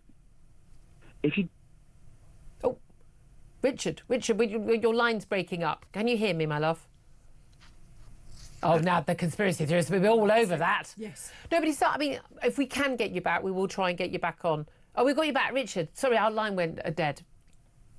Richard? Okay. Hello, yes, you were saying you go back to Norman Tebbit. I was simply saying, if you go back to 1981 Nationality Act, Thatcher succeeded in virtually eliminating primary immigration, Julia. It was down to tens of thousands, because she had the guts to say that you can't come to this country unless you've got a relative, like sort of second or third generation. And of course she was condemned by the left for being this, that and the other, but she had the guts to do that. And I just think the sad thing is we haven't had politicians who've had that sort of intellect or that guts now for 3 decades. And to go on to the thing about the courts, I mean, this is as obvious as anything. Labour do not want to build any prisons. Last week, they're happy to announce about 200 new health centres because the NHS gets all the budget. I mean, we are being health serviced to death. Yeah, we know we're a health service with an island attached. I mean, they are building more prisons, and it's an abject failure of the Tories over the years not to build more prisons. You can't say we're going to have longer sentences and then not build enough prisons, and then say we're going to have to let people out earlier through their longer sentences because we haven't got enough prison space. I mean, they were utterly incompetent on this issue. Well, I think the problem here is that we are not willing in this country to have a system like zero tolerance. Yeah. I think you've said before, some of these repeat offenders, even violent repeat offenders, they are having like something like sort of 15 or 20 previous offences taken into account. And arrest, yeah. I mean, Julia, this worked in America. They had something called zero tolerance, and zero tolerance means exactly that. And you're going to have all sorts of arguments of people saying, oh, but there's too many of certain demographics in prison. Well, it's very, very sad, isn't it? But unfortunately, we have to put the public first. Yeah, I couldn't agree with you more. My alleged bag thief, I have to say, that is in court tomorrow. See how that goes. I'm assuming a not guilty plea. and then we just carry on for many more months. It was over a year ago. What can you do? Thank you for your call, Richard. Let's squeeze another call in very quickly. Grace is on the line. She's also in London, very London-centric today. Do feel free to call in from all over the country. But Grace, you want to say, you'll have your thoughts on Gregg Wallace. Yeah, well, London's a big place, so you'll get plenty of us calling in. 10 million of us. I'm so frustrated. Every time that autism is mentioned in the news, it's either that we're struggling to get into work or it's that we've done something terrible. I say we, and I shouldn't even be saying we. I was diagnosed as being on the autistic spectrum 20 years ago, and suddenly diagnoses are shooting up. Yeah. But when someone does an appalling, abominable thing, we hear in the media, oh, they've got autism. Now, autism... Can I just clarify for people who don't know, Gregg Wallace says he's been diagnosed with autism, but he's also been accused and has been sat by the BBC for apparently, inappropriate behaviour. It does not. We don't need to hear it in the media anyway because it's not relevant. It does not cause a person to be in any way sexually perverted. I'm essentially asexual. It does not cause a person to be violent necessarily. It does not cause a person to be uncaring about other people. It means that we don't have the ease that neurotypical people seem to have in understanding other people's feelings. But it's got nothing to do with other people's feelings. Yeah, but also again, people always forget a lot of that behaviour. Groping, exposing yourself. That's just a power play. That's what that is. And people, it's nothing, as you say, nothing to do with someone having an autistic diagnosis. Grace, very, very well made point. Thank you very much. We're going to take a quick break. Up next, we're going to be talking to the daughter of one of the many victims of the post office scandal about her fight for justice. That's up next. This is Talk.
Across the UK, on DAB+, on your smart speaker, on your smart TV, and on your side. This is Talk. This is Talk, the Home of Common Sense, with me, Julia Hartley-Brewer. Coming up later in this half hour, we're going to be talking about the Southport inquiry into those horrific murders last July. We'll be talking to a former New Scotland Yard officer about what there is looking at in just a few moments. First up, though, of course, we had a report into the post office scandal published yesterday. It is just volume 1, but it is looking into just the huge impact of the Horizon IT scandal. We found out that some 13 people, at least took their own lives after being accused of wrongdoing based on evidence about the completely faulty Horizon IT system that both Post Office senior figures and developers at Fujitsu knew was very likely to be false. We know that dozens of other people contemplated or attempted suicide. Many hundreds more lost their families, lost their marriages, lost their homes, lives completely destroyed, suffering from alcoholism, depression, other mental health problems. Many, of course, even sent to prison completely wrongly. We also found out just how hard it is to blood from a stone doesn't do justice in terms of getting the compensation that people deserve. Well, let's talk about this right now with Katie Crane. She is the daughter of Bob Crane and Kathy Crane, who were both victims of the Post Office scandal. A very good morning to you, Katie. Hello, thank you for having me. Well, thank you so much for talking to us. Just talk us through, just briefly, what happened to your parents, because it seems like to be a very typical case of just an outrageous injustice. Yeah. So my mum and dad, they ran and owned a post office in Eastbourne. Everything was going really well. And then, long story short, the auditors came and told my mum that nearly £19,000 was missing. And essentially, she would have to pay that back out of her own money. The only reason she was able to do that is because my father's mum and dad had just passed. So it was taken from inheritance. Yeah. So obviously my nan and granddad. So she paid that back. But she was convicted at Lewis Crown Court and was given a 12-month community order. So she had to do community service. Thankfully didn't go behind bars, but exactly, she could have. No, absolutely. She very easily could have. And I know that still terrifies her now. And all I will say is that, I was listening to the report yesterday and my heart goes out to those families of those that were driven to suicide. It's absolutely appalling that that's happened. And, they must have felt so helpless and desperate to do that, that my heart breaks and I can't imagine what those families are going through. And I think you said earlier on, do they have blood on their hands? I think they absolutely do. There are people that have died. My father died since. He's unfortunately not alive to see any justice be done. He died with that. I mean, he died with that stain on his reputation. Exactly. And that is such a. And I think that's the key thing. You can't get a job as a sub postmaster or sub postmistress without being of good character. You can't have criminal record. But you're dealing with people's money, their benefits. You're in a very important position of trust in local communities. You've got a reputation. You're known by everybody. Oh yes, let's go and see the cranes at the post office. And then suddenly you're a fraudster. You're stealing other people's money and then you're convicted. This has a devastating impact. What was the impact in terms of your family? I mean, obviously terrifying for your mother, but in terms of the impact, in terms of the shame, and I mean, we've talked to people who've had, people be abusive to their kids in the street and things. What happened to you, your family? I mean, you're exactly right when you say my mum and dad had never done anything wrong in their lives before, and they worked very hard and everyone in the community knew them and respected them, and then all of a sudden that was completely taken away. Of course you had rumours, you had people talking in the street. My mum was obviously terrified for herself, but she was also worried about me and my sister. She was how old were you at the time when this all came to I was really young, so I was only 11, so I was really young. So obviously just starting secondary school, I didn't want my friends to know because I didn't want them to think, oh gosh, had my mum done it, which of course we all knew she hadn't. But it is the shame and it's the worry. And I was terrified of my mum going to prison. She was my dad's main carer at the time. We know the correlation between mental health and physical health, and I know for a fact that this impacted on his health absolutely. Of course, it's got to.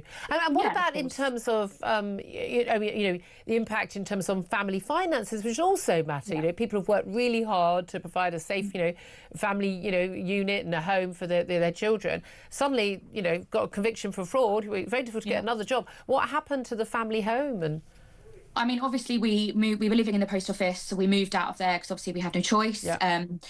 We did get another property in Eastbourne, but obviously things were really tight for a long time. As you said, my mum was very fortunate that she got another job as a carer, but obviously every year it would come up on her DBS, so she was questioned. Thankfully, I have to say we were one of the lucky ones in terms of her work were very supportive, but it was just the constant shame, the constant worry. It's hanging over, it's hanging over her, and it still is now. Her conviction very thankfully was overturned over 12 months ago, but her case has still not been settled. She has still not had justice, and I just think it's absolutely shocking. And as much as I welcome the recommendations from yesterday, how long is it going to take for them well, to act? Well, indeed. And the most extraordinary thing, I think, is although that there was finally action after that drama, the ITV drama, Mr. Bates versus the Post Office, which, I mean, we'd already covered it on this show, and I know there were some other broadcasters who'd been campaigning on it. We had MPs and peers, and people were trying to, get this stories to covered properly, and it was all going through a very slow process. But that drama really just brought it to reality, and everyone was saying, this is outrageous, it needs to be dealt with. And we had that extraordinary act of Parliament to basically, quash all those convictions, which was wonderful and the right thing to do. But do you not still think it's extraordinary that the last government, thought it was a good idea to allow the Post Office, the people who had wronged everybody, they weren't innocent. It's very clear. This inquiry yesterday made it very clear. Senior figures at the Post Office and at Fujitsu absolutely knew that these people were likely innocent, and they were allowing these people to go to prison. They were lying in court. They lied to Parliament. They lied again and again. They were covering it up. I mean, such an outrageous, a clear crime. But let's put them in charge. OK, a few names have changed, a few, people's heads have rolled and people have moved on. But let's put the Post Office, that has proved itself to be utterly untrustworthy, in charge of the compensation scheme. No wonder it's like getting blood from a stone. Exactly. I mean, it's ridiculous. I just don't understand at what point anybody thought that would be a good idea. I think, as you say, they've proven they're incapable of handling anything properly, and they should have nothing to do with it from now on. I totally think it's absolutely ridiculous. We've been waiting long enough. More people are dying. More people are still waiting for justice, and it's just not on. It's not fair. And why is it so important to get that money, but also to get it as soon as possible? Explain what that impact would be. I think because my mum's just turned 70, so she herself is very much saying, I feel like they're just waiting for me to die, is her words. And I've lost one parent before they saw justice. I'm not prepared to lose another.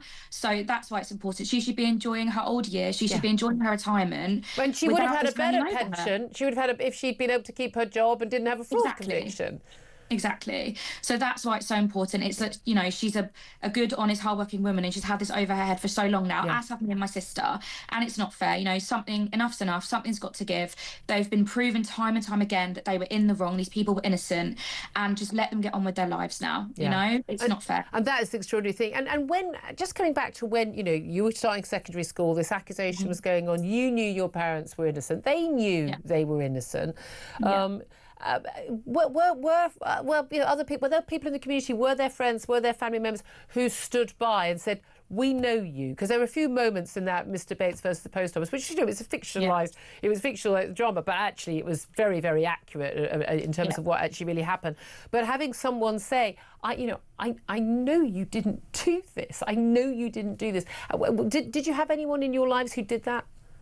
Well, funnily enough, my mum actually didn't tell sort of many people. Her own mum and dad didn't actually know the truth of what had happened. So the family that did know, how much shame there was.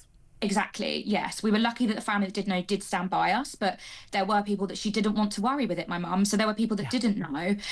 She did lose friends, people talk, people gossip, people don't know what to believe. And at the time, she was convicted. So they thought, oh, well, she must have done it. But we now know, of course, that she didn't. We always knew. But it was really tough. And I think even to this day, she's still very much in her shell with making new friends. I don't think she's not over it. And how can you be? It was completely traumatic for her. They need to now just do the right thing for get once. On with it. There should be an absolute thing. There's no reason why this stuff couldn't be done. I mean, it's not like there are millions of you. I mean, there are a lot of people involved. There is no reason why this can't all be dealt with in the next 2 months. If they really had a will.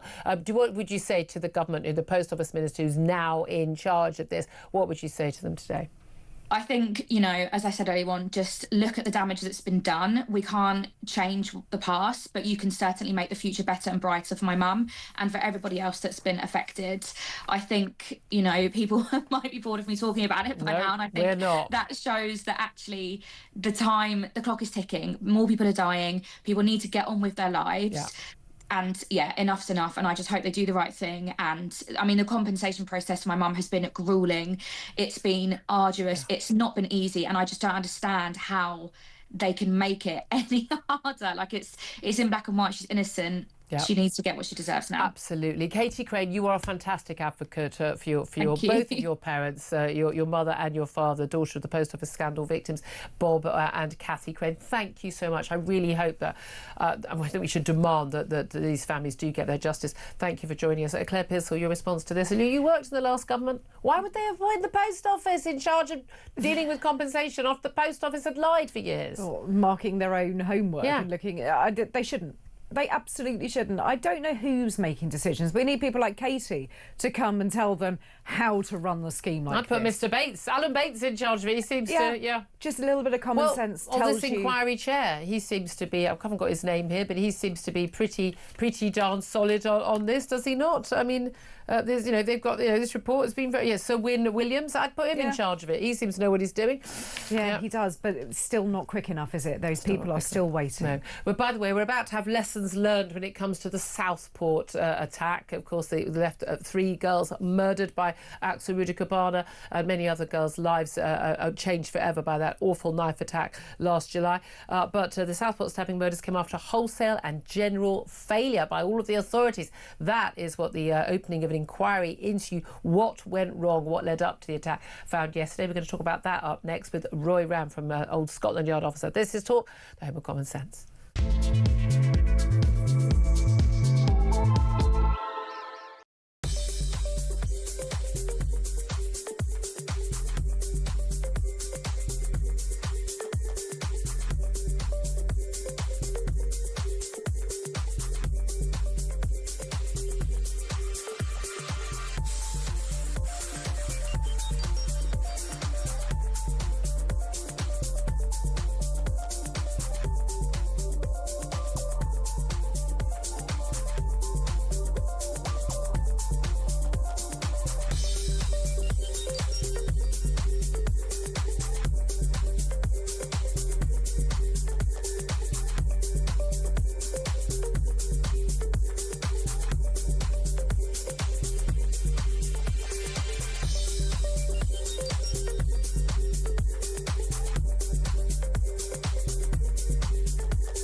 Organised crime runs the dealing of the drugs in the prisons, just like it runs the dealing of the drugs on the other side of the prison wall.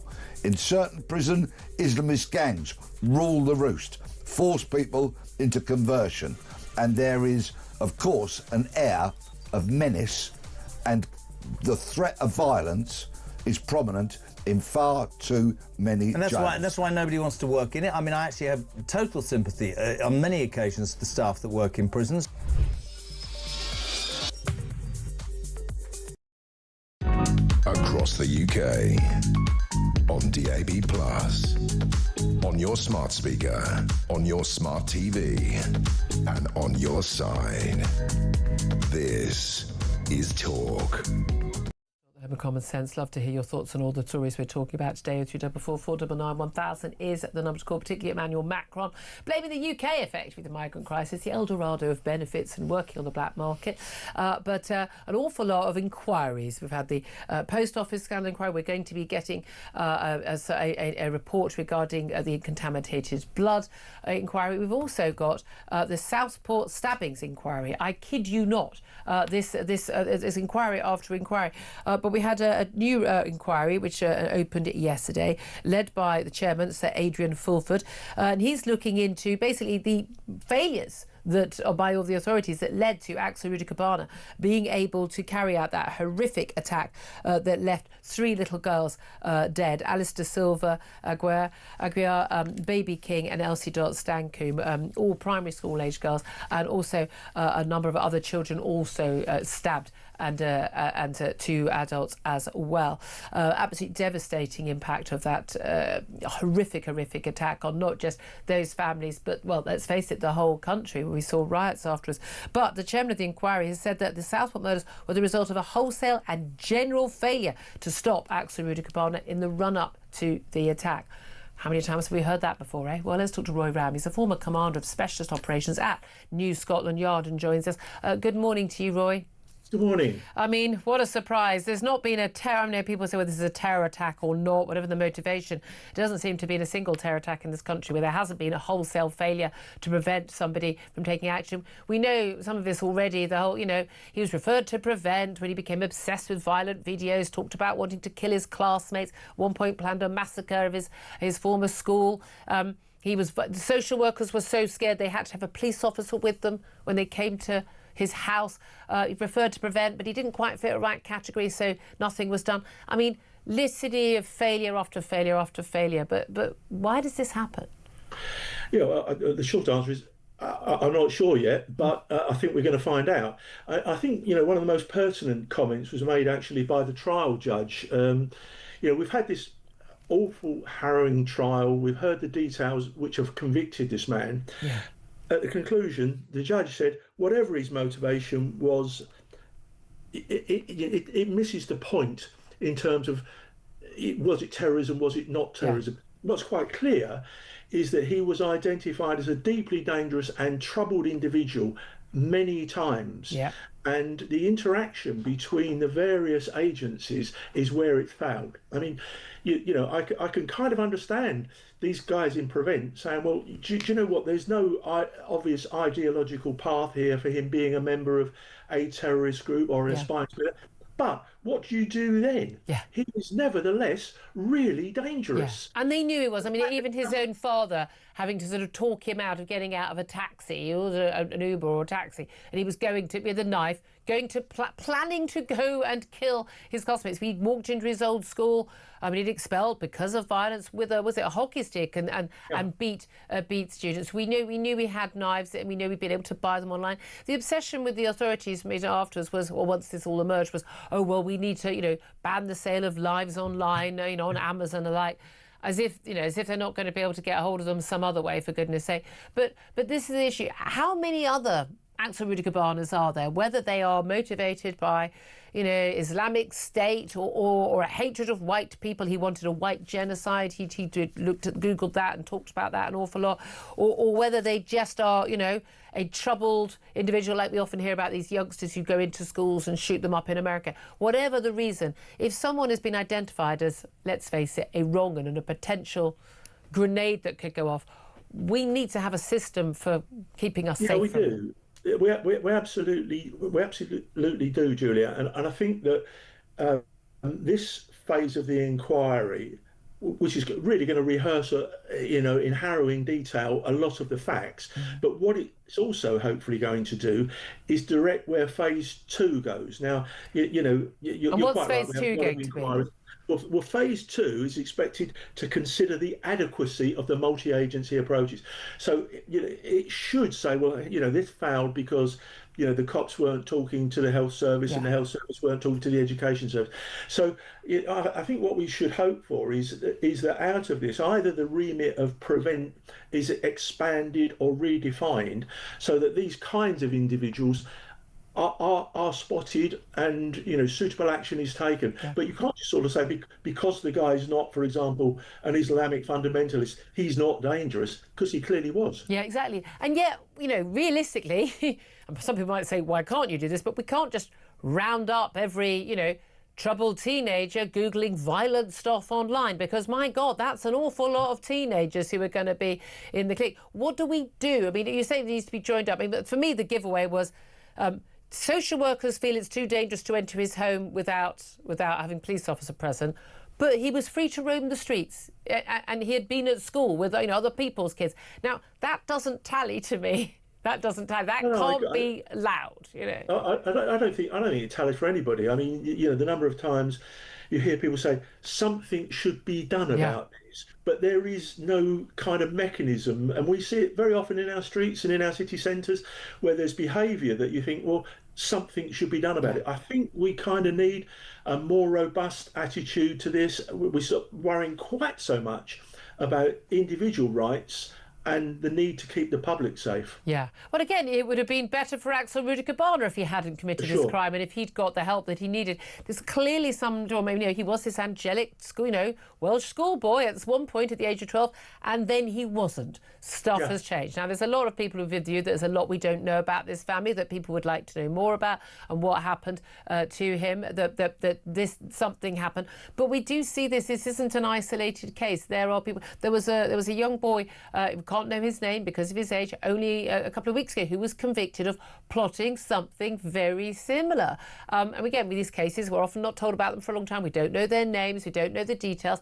And it was only because he was just shy of his 18th birthday we were able to find out Axel Rudiger-Barner's name so soon. But I mean, not soon enough for a lot of people for what happened on the Southport riots. But there are more Axel Rudiger-Barners out there. And what we don't want is there to be more, Alice Beebys and Elsies who have to be their victims. Absolutely. And I think that also gives rise to thinking about how you empower schools and teachers to ask difficult questions. I think a lot of the time people are afraid because your accusations are going to be made against them, regardless of whether it's race or religion. But accusations are going to be made against them that they're overstepping the boundaries. But most teachers can spot a wrong 'un. Yes. It's what they are then allowed to do about it that I think needs to be addressed. Yeah, I mean, I'm thinking a kid in my school talking about white genocide and knives and things and being found on a bus, I think on 5 or 6 occasions with a knife. I'm thinking, the clues were pretty strong and no one acted. So. And again, just finally, we're going to be told lessons will be learnt, will they? Well, I kind of feel that they might be this time round. I think the public upset that the awfulness, the absolute awfulness of this particular incident, might actually make them act. It might actually call for a bit more. Please God, let's hope so. I wish I had your optimism. Roy Ram, former commander of specialist operations at New Scotland Yard, very much appreciate you. Just a quick word from Claire Pearsall on that. I wish I shared his optimism, but I don't think lessons will be learned. They very never rarely are. They never are. That's the terrible thing. And again, what can we do? Well, maybe this kid shouldn't be roaming the streets and free because if the stuff he's saying and being caught with a knife. And again, if you're caught with a knife, you're supposed to be actually behind bars, but they never are. But they never are. Exactly. If we actually enforce the laws we've got, it might help. So much more coming up. We're going to have PMQs. We'll take the first exchanges between the Prime Minister and Kemi Badenoch. We'll get Peter Carbell in the studio as well. Stay tuned. This is Talk.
across the UK, on DAB+, on your smart speaker, on your smart TV, and on your side.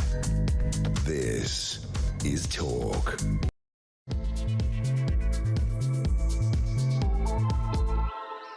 Good afternoon. Welcome back to the show. This is Talk, the Home of Common Sense with me, Julia Hartley-Brewer, whether you're listening on DAB+ radio or on your smart speaker, watching on YouTube or your connected device. Lovely to have your company. Lovely also to have the company still. As usual, we just lock the door. Can't get out. Claire Pearsall, former Conservative government advisor. But we had locked on briefly to get Talk presenter Peter Cardwell into the studio. Hi, Julia. So he can join us to talk about PMQs. The Prime Minister is already on his feet. He's been glad-handing state banqueting at Windsor with Emmanuel Macron after that speech that Emmanuel Macron gave in Parliament yesterday, as well as the speech last night. And we'll be waiting to see how much that comes up. We're going to see the exchanges live between the Prime Minister and Kemi Badenoch, the leader of the opposition, and get your reaction. But we're asking people to get in touch, and as soon as Kemi Badenoch's on her feet, we will come to that. About Emmanuel Macron demanding basically that Keir Starmer makes Britain less appealing to channel migrants, basically saying it's our fault that all these people, a third of those who arrive illegally in European shores, want to come to the UK. And if we're going to get that one in, one out deal, we're going to have to cut our welfare, cut the asylum hotels, cut the ability to work illegally, and that is what we have to do to make us no longer the El Dorado, apparently, which is what a French deputy said for migrants. I want to know your reaction to that. Give us a call, 0344 499 1000. This is Talk. Let's go straight to the House of Parliament and listen to Kemi Badenoch's first question. Sentiments about the horrific terrorist attack of July the 7th. I was pleased to be at the commemoration service on Monday, and in particular our thoughts are with the families of those who lost their lives, those who had to go on without their loved ones. And Mr. Speaker, I would like to pay tribute to Lord Tebbit, who died yesterday at the age of 94. He was a man of iron integrity and conviction, who by his efforts helped to save our country from the chaos of the 1970s.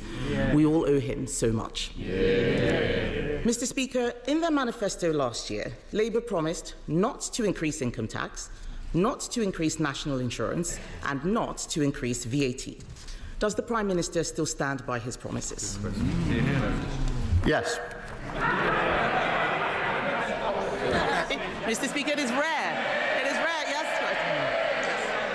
It is rare that he's able to give a clear answer, but I'm glad that he has done so, because he also promised, in fact, he boasted that he solved the doctor strike. But only a Prime Minister who was so weak and giving 28% pay rise to doctors, only now we see that they're still voting to strike again. He folds in every negotiation and claims that it is a triumph. Yes, he does. And we saw at the budget, Mr. Speaker, more promises. The Chancellor promised that she would lift the freeze on income tax and national insurance thresholds, because in her words, they hurt working people. Is that still government policy? Mr. Speaker, no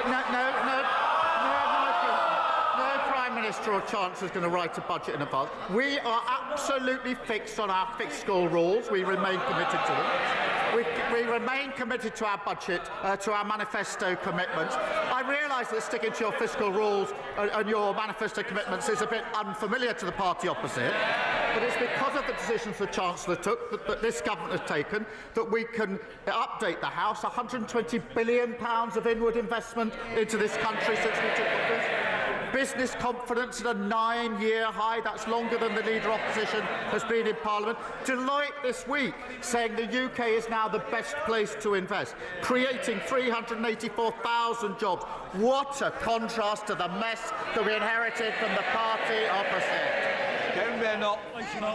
Mr. Speaker, there was no clear answer there. The whole House would have heard him fail to rule out freezing tax thresholds. He could say it in the first question, he could promise, but he couldn't this time round. But what does this mean, Mr. Speaker? He's talking about record investment and more jobs. We know that people are losing their jobs. Unemployment has gone up under Labour every single month since it's their year in office. But what does it mean on this issue of tax thresholds? It means that under Labour, millions of our poorest pensioners face being dragged into income tax for the first time ever. Does the Prime Minister think it is right that struggling pensioners should face a retirement tax? Mr. Speaker, for a Prime Minister or Chancellor to say we're not going to write a budget in advance isn't a Labour thing or a Tory thing. Every single Prime Minister and Chancellor says they won't. We will stick to our manifesto commitments. We will stick to our fiscal rules. This is a language they don't understand, which is why I have to... That's what got us into the problem in the first place. And whilst she comes here every week to talk the country down, that investment, record investment, £120 billion, that will be good, well-paid jobs across the country. And this investment, Mr. Speaker, is foreign investors who can choose whether to invest in this country. They're choosing to invest in this country now because they have confidence in what this government is doing. Mr. Speaker, investors are fleeing the country. They're fleeing the country. He says he sticks to his manifesto promises. They promised not to put a tax on working people, and then we got the jobs tax. And all we have seen is jobs disappearing. Before the election, the Prime Minister promised, and I quote, "not a penny more on your council tax." The Institute for Fiscal Studies says that now council tax bills will rise at their fastest rate in 20 years. Will the Prime Minister admit that under him council tax is set to soar? No, of course it's not. It soared under the last government. But, Mr. Speaker, here she goes again, back on familiar territory. She comes here complaining about the national insurance rise every year, every week. She comes here complaining about it. And then when she's asked the question, well, would you have the courage then to reverse it? What's the answer? What's the answer? No! And I'll tell you for why. Because she's too embarrassed to say she doesn't want the investment we put in. That investment went to the NHS. They want the investment, they can't say how they're going to pay for it. That is what got us into the problem in the first place. Mr. Speaker, he still doesn't understand, so I'm going to make it very simple for him. This is a mess of his own making. He shouldn't be asking how we would clean it up. The fact is, they raise national insurance through the jobs tax, and that's why they have to put up council tax. The truth is, his catastrophic budget has created a domino effect which he cannot now control. We on this side of the House know that you cannot tax your way to growth. But now he's flirting. They're all muttering. I remember that budget. They were laughing and cheering. They had no idea the mess that they were creating.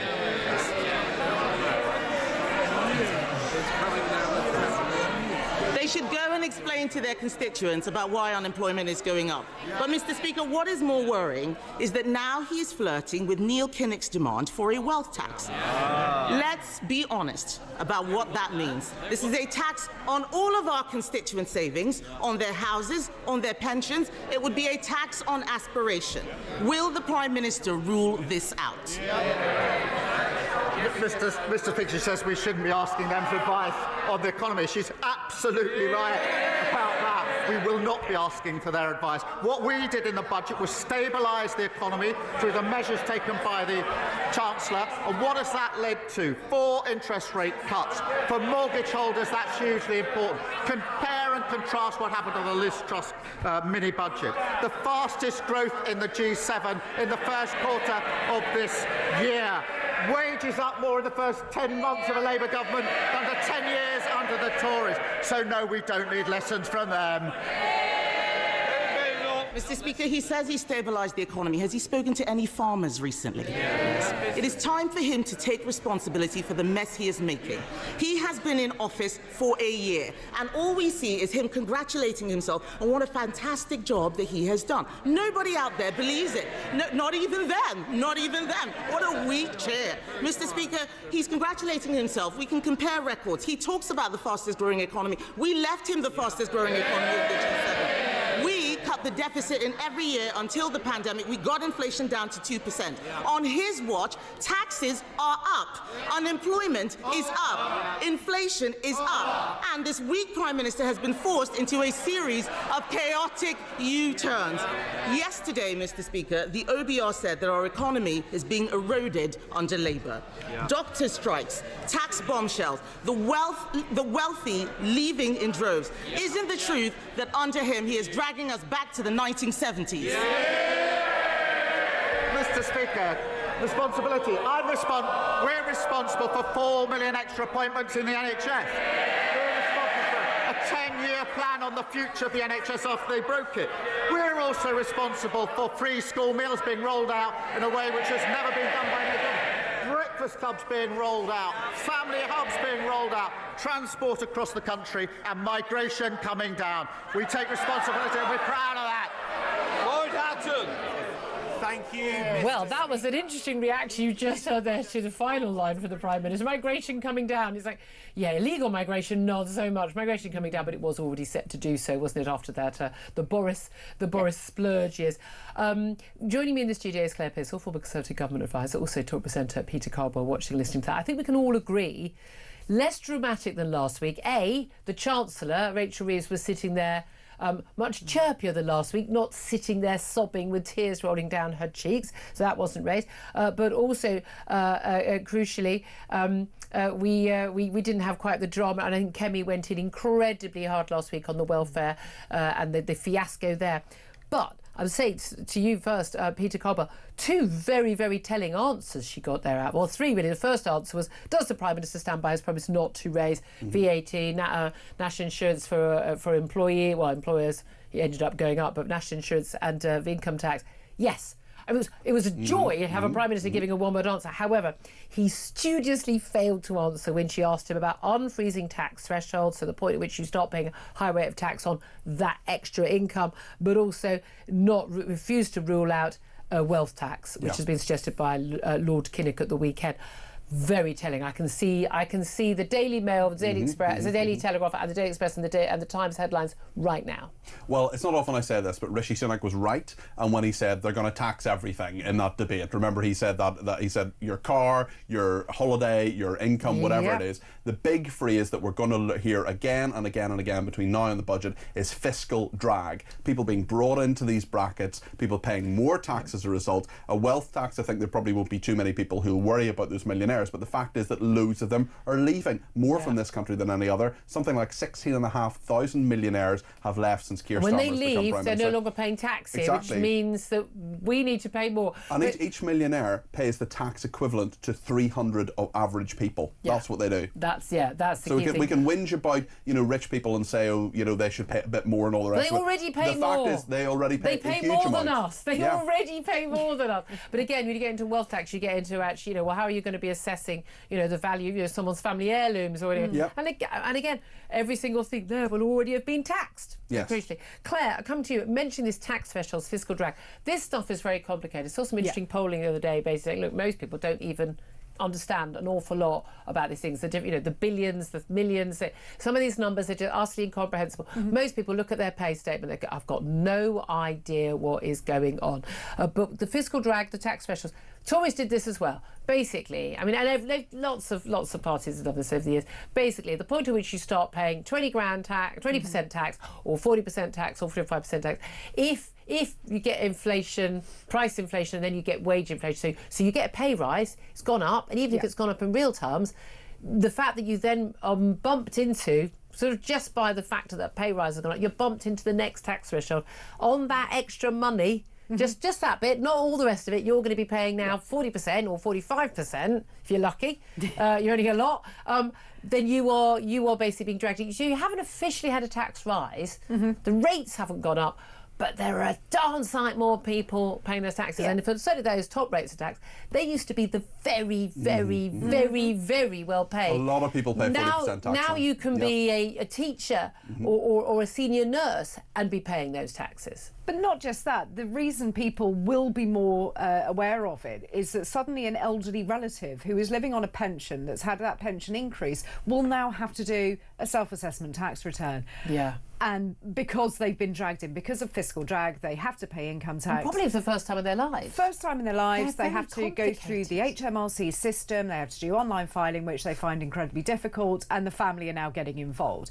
I know so many people that have got late filing fees, £100 fines, when their tax bill, I think, was probably about 90 quid. Yeah.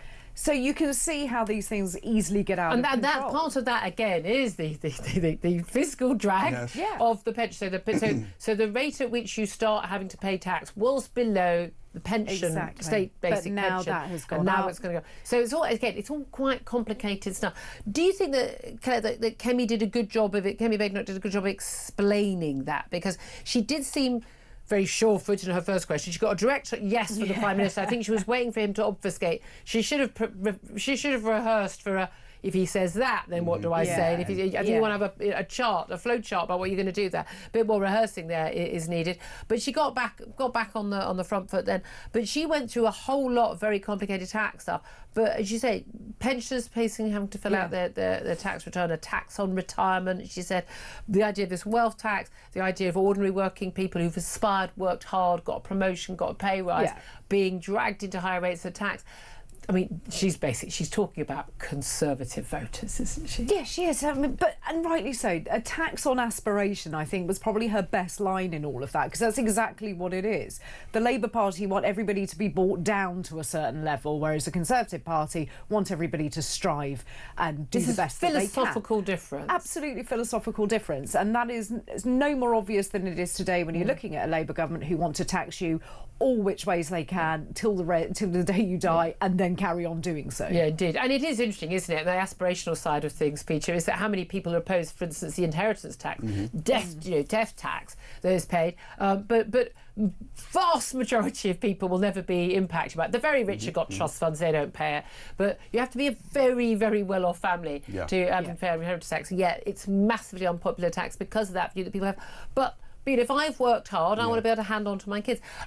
In terms of these issues, do you think this is going to be the big dividing line? This is going to be one of the biggest issues at the election? Because we've got the next one, because we were talking about, reform doing so well in the polls. A lot of that's about immigration, but a lot of this is going to come back down to cost of living, isn't it? If your council tax going up, your income tax, you've been dragged into a higher band, so you've got pay rise. That means you're not really seeing anything of it. As Claire says, your mum and your dad are having to fill out the tax returns. You're into quite good territory for any opposition. Yes, but also the Conservatives need a policy here, as Keir Starmer was absolutely fine and reasonable to point out, to say, well, would you reverse this? What would you do? How would you, Kemi Badenoch and Mel Stride, as Shadow Chancellor, make the figures work? But it's what not are you gonna do opposition questions. It's not opposition questions, but also they need to have a policy. It's been a year now. The Conservatives need to have policies. They need to say, this is what we would do differently. So we're doing a 2-year review, aren't we? Why? What's the point of that? Reform UK as well. You should know what you think. If Reform UK as well say, well, yes, that's a good idea, but it doesn't take you 2 years to work this out. Also, Reform UK as well. And apparently there's some sort of party called the Liberal Democrats. Haven't heard very much from them recently. Macron's meeting with Ed Davies, not meeting with Nigel Farage. That's right. I'm sure that'll to be a fly on the wall in that Ed Davies is going to take him to a water park. Yeah, exactly. Probably. Yes. Throw him Probably. in down a big slide. I think that if different parties can seize the momentum here and say, look, either one of two things, either we would reverse these tax rises, or they say, right, what we're going to do is what Tony Blair did with the national insurance rise 20 years ago, and say we're either going to maintain the rise or we're possibly going to put taxes up, but it'll be for this thing. If people start talking about value for money, that's going to be something. Here's the thing. Everyone says that you can't get elected without, if you say you're going to do tax rise, which is why they keep making promises which they then have to obfuscate around. But when Tony Blair said we're going to put 1% on your national insurance to pay for the NHS, very, very, very popular policy. Went through. But the focus group polling on that showed that people thought they were paying an extra penny. Really? Yep. They supported it. They didn't realise they were actually paying, in some cases, hundreds of pounds more. Yeah. People often don't understand a lot of it. I'm not being patronised, but the reality is the polling is very clear. I can tell you, having been a political journalist, and I've gone to I've genuinely been in briefings where Gordon Brown has announced this, it was a 200% increase. I remember the special advisor. There's a 200% increase in this. I went, no. He goes, he's going up by double. I went, it's going up by 3 times.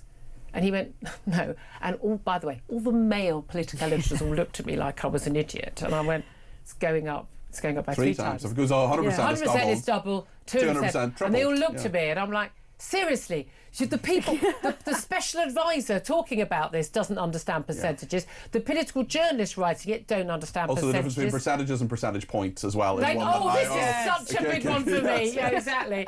I told you, it's pedant's corner today. I've been upset with West Streeting talking about using the word nor incorrectly. This is pedantry, it is. But that's the thing. But pedantry is where we are when it comes to manifesto commitments, because that whole idea that you could raise national insurance for employers, but not employees, because you said you wouldn't raise taxes on working people. As we've seen, that is a jobs tax. Of course it hits and working people need to look at the detail of all of this, and if they don't look at the detail of it and they don't become pedants, there may be a pedant's revolt. Doesn't well hey! Nicely done. Where does the apostrophe go? No. But Claire, this is the thing. There's this battle, isn't it? This idea, I think, from Labour that, well, look, the pensioners, with all due respect, ain't voting for us anyway. So we're gonna take away winter fuel allowance. That didn't go down so well, and we're going to deal with those issues. We're going to be putting up public sector pay, train drivers, doctors. They're not going to come back and ask for more where we gave in so easily. Of course they won't. That's working out well. Crocodile. Yeah. This is about parties basically giving money, giveaways, that's what it is, to their own constituencies, the ones that are most likely to vote for them. The reality is at the next election, unless something amazingly miraculous happens, and it's more likely that something amazingly bad will happen in terms of an invasion of Taiwan or goodness knows what else happening, or another energy crisis, that actually whoever is Prime Minister after the next election, whether it's Nigel Farage, Keir Starmer, God forbid, Kemi Badenoch or Ed Davey, who knows what could happen, that we are in a situation where anyone's going to have to put taxes up. We've got an ageing population, we've got a fatter population, we're going to have to be spending more on those things. We've got this explosion in people claiming welfare in their working age. We've got this explosion of mental health problems apparently in children requiring all that. 12 billion now on these special education things. We've got, I mean, defence that needs a massive ramping up of spending. There are so many areas where there's going to need to be so much more spending. The reality is the British public are not willing to pay more tax for that, but the money's going to come from somewhere because it has to be found. What happens then? I think you have to make some really unpopular decisions. If you get to that point in a government where there is not enough coming into the Treasury to sustain the spending that you've got, you either have to cut those services back to the bone, which everybody will moan about, rightly so. And Labour MPs won't allow to happen. No. Or you have to increase taxes. Those are your only choices. We cannot be the basket case of Europe and be bust completely, because that just doesn't help anybody. Absolutely. So you have to be unpopular. I genuinely, I will. I mean, again, that's the idea, and you see it from presenters on Sky and BBC who say, well, obviously, the only answer is putting taxes up. No, it's not. No, exactly, it's not. No, it's not. But that's the centrist dad view of how we run our country. But you look at there's so many people on the media, in government, backbenchers saying more money needs to be spent on this, more money. Well, why isn't there a relentless focus on efficiency? What's working, what's not? Cut the waste and bring taxes down. And get the benefits in the system back to what it should be. Absolutely. And Keir Starmer, start leading, stop having the backbenchers wagging the tail of the governmental dog. I think that ship has long sailed, I really do. Before I let you escape, Peter, in terms of what we've heard from Emmanuel Macron, he's basically blaming the UK for the migrant crisis. He's saying that Keir Starmer, if you want to have a deal announced, because we're getting to the politics, we're going to go away from all the pomp and the ceremony with the King and the state banquets. So we're going to be meetings today and this summit on Thursday. That basically, you can possibly get a deal, the one in, one out deal, but you're only going to get it if you basically stop having a pull for so many migrants wanting to come here with welfare benefits, the asylum hotels, and choices they're going to be able to stay, but also you're being able to work on the black market, not needing to show ID, although they are supposed to show a proof of being able to work here, but people aren't checking up on it, and we're told the government's cracking down. They're not. They're going to do a couple of high-profile things, and they're going to let it carry on. We know that. Everyone knows that. But do you think that Emmanuel Macron saying it, as opposed to, I don't know, me, a nobody saying it, is going to make a difference? Hopefully, but the elephant in the room here is the word deterrent. There is no deterrent. I've interviewed Keir Starmer 3 times in the last couple of years. I've asked him I'm sorry about that. You had to do this. Someone's got to do it. I've asked him twice, where is the deterrent for people coming to this country? There isn't one, and the fact is we're paying the French already £500 million a year. They say they're stopping some people coming. Helps when there's a camera crew there and they start popping the boats rather than stopping the boats. There's so much that can be done by the French. I think the fault is on both sides of the channel, but Keir Starmer needs to have some sort of deterrent. I've thought of a deterrent. About channel migrants, you'll have to be talked to by Keir Starmer. that will deter them. They won't be coming. They'll be crying like Rachel Reeves. Exactly. She looked very chirpy today. Yes. Well done, Rachel. You got to PMQs without crying. Well done. We're so proud of you. First woman Chancellor. God, still gets me. Anyway, 12:26 time. I want to hear from you. Give us a call, 0344 499 1000. Particularly about Macron. Anything else you want to talk about? We're going to be talking about in a few minutes. That West Streeting warning doctors not to strike again so they won't have public support. We've already given some dates. Coming up later this month, 5 days of strike. Oh yes, and Labour once again hoist by their own petard on trans ideology with a man claiming that he is a woman because he's got a piece of paper saying so, standing to be a woman's officer. We'll talk about that up next. This is Talk.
Organised crime runs the dealing of the drugs in the prisons, just like it runs the dealing of the drugs on the other side of the prison wall. In certain prison, Islamist gangs rule the roost, force people into conversion, and there is, of course, an air of menace, and the threat of violence is prominent in far too many and jails. that's why nobody wants to work in it. I mean, I actually have total sympathy on many occasions for the staff that work in prisons.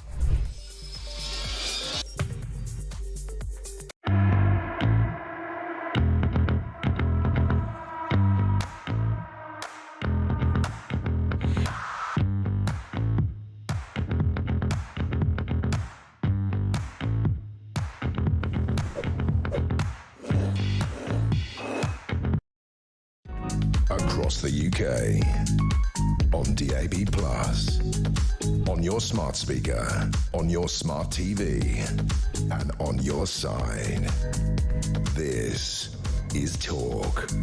This is Talk, the Home of Common Sense, for me, Julia Hartley-Brewer. So we're running a little bit late. We were yapping away too much. Claire Pearsall, myself, and Peter Caldwell. So just get a few of your text messages first about President Macron blaming the UK for the migrant crisis.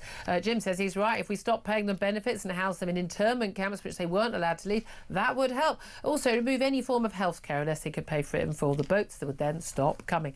Luke says, true. The only problem is the UK government's too weak to act. And Yasmin says Thatcher stopped it with just one little speech. Come to the UK illegally, you go to jail until you're deported. Boom. Illegal immigration stopped until Labour got into power. And there has been, I say, rather, since Thatcher's day, a rather easier way of travelling around, and mobile phones being a crucial part of this. Linda says, yes, Macron's right. They keep coming because we hand them money and a house on a silver platter. Stop giving benefits to legal migrants. We solved the problem overnight. Gary says, free everything isn't a boat stopper. I actually agree with him. Austin says he's right. What is Britain now? An absolute joke. I mean, This is painful. I don't have any personal animosity to Emmanuel Macron if he hadn't tried to punish us over Brexit, which he now says is regrettable, but there we are.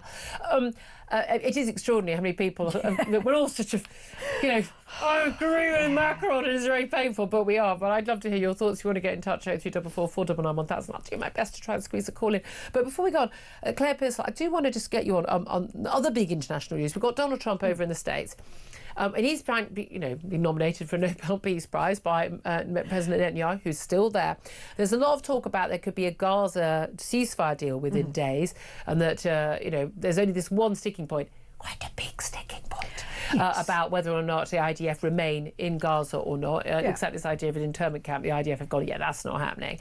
But so there's a possibility of that. But there's also the possibility we're going to see more robust action, as we've seen with Donald Trump backing Israel, with him backing Ukraine, whereas he has slammed Putin's bull S-word, and he's basically said that the Russian leader has made meaningless promises to end the Ukraine war. It's the first time he's really gone to town on Vladimir Putin. Zelensky said he had the best call he's had yet with Donald Trump. I don't know whether he put a tie on for the call or not, but there's some hope in the Middle East, who knows, but also some hope that he's finally realising that he is being made to look a fool by Vladimir Putin, and America standing up for the democratic ally of Ukraine. Yeah, it's a relief that he has found out what we already knew, that Putin was not going to play by anybody's rules but his own, and he wasn't going to tell the entire truth, and he's not going to give up just because somebody asks him to. It's nice that Trump has come round to this, and I think that it's encouraging. It is encouraging, and what is also encouraging is the whole Israel-Gaza situation. It just makes you laugh when you see the headlines that said there's only one issue that's outstanding, and it's like, yes, but it's really big. The key it's massive. Yeah. But I think that Trump is actually, in all fairness, doing a pretty good job of getting these people talking. And I'm the first one to criticise it. And to a certain extent, his unpredictability does play into that. I just wish he'd get the Steve Witkoff guy out, because it run rings around. Everyone will run rings around him. Well, of course. But it is that crucial fact, at the end of the day, everyone keeps saying, it's a two-state solution, and Macron talked about that as well. Two-state solution. Yeah, but the two-state solution only works, if Hamas and the Palestinian organisations agree to a two-state. Been offered two states on many occasions. They've had two states. They had Gaza. What did they do with it? It didn't work the first time round. I don't know why people think it's going to be any different. Absolutely. But then again, you've got people that wish Israel not to exist. So that should they want a one-state solution. That state does not involve Israel. That's what from the river to the sea actually means. Exactly. Hence why we don't want people shouting it on our streets or, from stages at Glastonbury. We're going to take a quick break now, just to let you know the report into infected blood compensation after that infected blood scandal. Lots of reports, lots of inquiries going on at the moment. That's just being published. We'll bring you the details of that as soon as we get them. Up next, we are going to be talking to Dr. Lawrence Buckman, who's a GP and former chair of the BMA GPs Committee, about that doctor's strike. Already 5-day strike announced for later this month, after Wes Street and the Health Secretary said, you will never be forgiven by the public, even by me, if you do go on strike again. But resident doctors are going on strike. That's up next. This is Talk.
across the UK, on DAB+, on your smart speaker, on your smart TV, and on your side.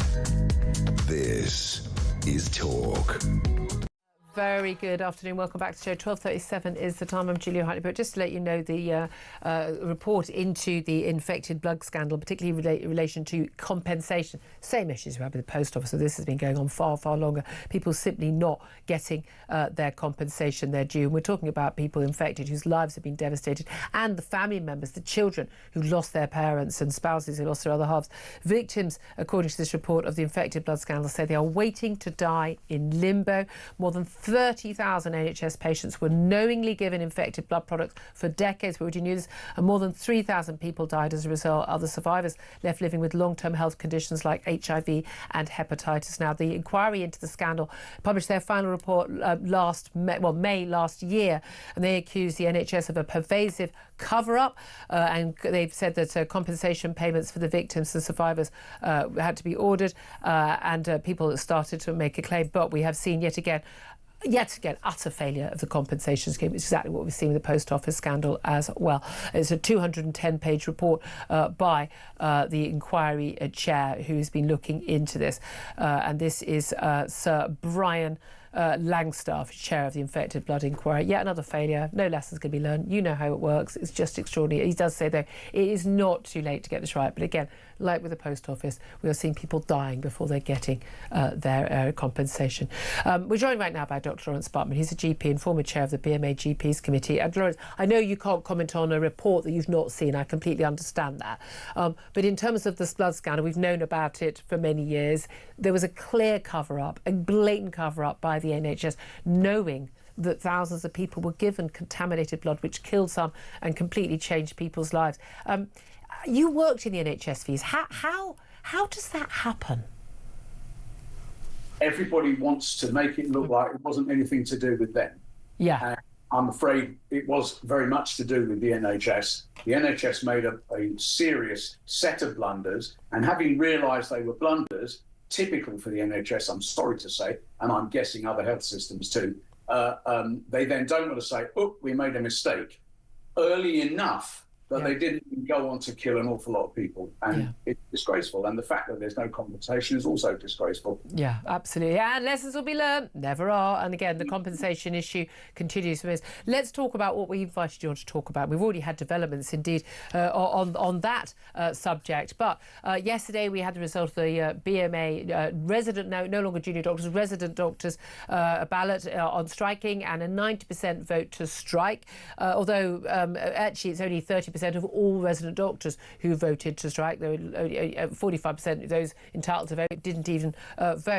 And we've already today got dates. We're going to see a full walkout from resident doctors from 7 o'clock in the morning on Friday the 20th of July till 7 o'clock in the morning on Wednesday the 30th of July. That's going to have a big impact. We know when we've seen previous strikes, we've seen, patients literally die because there's a shortage of doctors. People have seen delayed treatment, cancelled appointments. Wes Streeting, the Health Secretary, said yesterday the public won't forgive you if you do this. He said, and neither will I. What do you make of that? I think you're right. I think the public will not forgive doctors who are not badly paid. They won't forgive them for going on an all-out strike. I think it's a very strange tactic. If you want to keep people with you, not healing the sick seems to me to be the absolute opposite of what I qualified for. So it's just not a strategy I would ever employ. But doctors say, look, we've gone on strike before. We got our pay rise. We got 22%, and then they do another 5%, 22% for 2 years, backdated, another 5%. Now they're asking for just over 29%. They say our wages are not what they were in real terms compared to 2010. After austerity and all the inflation we've had in recent years, we are out of pocket. We're paid less than we used to be in real terms, and we want a pay rise. Otherwise, we're out. I mean, we have a shortage of doctors. We can't keep doctors. We can't recruit some doctors to the NHS. If we want to have waiting lists tackled and more patients treated, is this a price we have to pay, some might say? No. I think you have to look at the whole package. I have to tell you, my bit of the NHS, I haven't had a pay rise since 2019. So, yeah, but GPs were very well paid. That is true, and I have to take the blame for some of that. But I don't think industrial action of this sort actually raises your profile in a good way. I think you have to look at the package of pay and conditions. What do you mean by that? So the pension payments and... Right, it's much more than money. Doctors, some of them, particularly junior doctors, are not treated very well, and I don't mean in financial terms. And their rotas are very difficult for some of them. And although I have to say, pretty gentle compared to what I was used to when I was a junior doctor. But I can see why they're bothered. But I just don't think that taking action against patients is the way to do it. Well, what should they do then? Because they would argue, you know, we've got a right to withdraw our labour. What are the powers? I'm sounding like I'm on their side. I'm not. But what other powers do they have? Right. Well, you're not just looking at what you take home, but looking at what goes on when you're at work. And there are all sorts of ways. For example, enlarging a rota without reducing people's pay, so that you do. If you want to look at it, less work for the same money. But I think going for a pay rise that's so huge looks odd to the public. And it looks greedy, doesn't it? Because the reality is the vast majority of people, whether in the public or private sector, have seen their pay eroded since 2010, either from freezes or very low pay rises below inflation, then pay rises which largely didn't keep up for a long time with the high inflation we had from the energy crisis. And, I mean, lots of people are struggling. And the people go, well, why are you special? I mean, other NHS workers didn't get a pay rise, anything close to doctors, did they? No. And like I said, my bit hasn't had anything. I am not getting out my tiny violin for GPs. I'm not asking you to.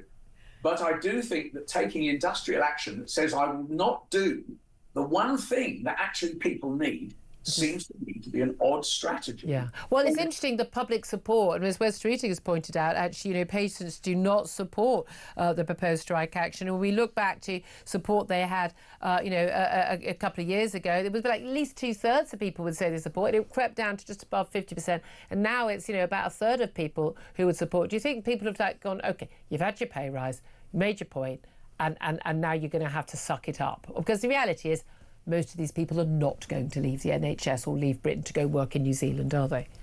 I hope not. Recruitment is actually across the NHS is pretty difficult. But then that's an argument for pay rises, as well as conditions. That's an argument for improved conditions, because I won't be any less knackered if you double my pay. So what I want to look at is why I'm so exhausted, not how rich I am. Why are doctors so exhausted, though? Because, again, you talked about your training when you were a junior doctor, and I remember the hours. My mum was doing an 80-hour week when she was training to be a doctor. We were kids and we were very aware of that. Now, you'd be on call. OK, you'd be allowed to sleep. You have a little bunk to go and sleep in, be on call for like 4 days. But, I mean, it's like the same with GPs. They're all saying, oh, we're so stressed, we can only work a 3-day week. And I go into my GP surgery. There's no patients in there. I don't know what they're so stressed about. We haven't got time to discuss why GPs are so stressed, beyond saying that their workload isn't just what you see in the waiting. I know that. But still, are doctors' jobs so much harder, more onerous and stressful now than they used to be? Yes, the rate of throughput is much faster. And so it should be. I think we actually have to look at the waiting list and say, how on earth do we get this down? What we don't do is get it down by withdrawing labour. I think that's a very strange way of doing it. I think what we have to do is say, Mr. Streeting says to the doctors, look, we've got a very big backlog of work here. We have to cover it. How can we do that constructively without saying we have to put more money into the NHS? Because it's already got a load more money. Isn't there also the final issue, the BMA? It is basically, I mean, it's, card carrying, communist sort of student union politics now. I mean, the last conference they had, I think there were more amendments and proposals regarding Gaza than there were about cutting waiting lists, for goodness sake. Yes. Well, I'm not a member anymore. For a reason. Because of that. Yeah. I don't speak for the BMA. Yeah. I know I did, but I don't now. I think the BMA obviously has got new management now, it's a new team at the top, and I hope they will be able to be a professional association like they were when I was. Yeah, there used to be a trade union, not a campaigning group. There we are. Dr. Lawrence Butman, great to talk to you. He's a GP, formerly no longer represents the BMA. Claire Pearsall, you're joining us. You worked at the Home Office. You know, the police aren't allowed to strike. You know, prison officers aren't allowed to strike. Exactly. There's a reason. I think there's a big question mark about people working in the National Health Service whether they're allowed to strike, actually. Yeah, I mean, they shouldn't be able to. I'm not a fan of anybody striking. I mean, that's no surprise to anybody. I don't like unions. I don't like striking. I don't like that kind of industrial They action. won us an awful lot of the rights that you and I take for granted. You know, do you have maternity leave? That wasn't just given to you on a plate. I just think fundamentally when you have something like this, and as your guest has just said, increased wages for junior doctors, for resident doctors, are not going to make them any less stressed, not going to make their workload any more manageable. What's it going to do? It's going to put more strain on the economy of the United Kingdom.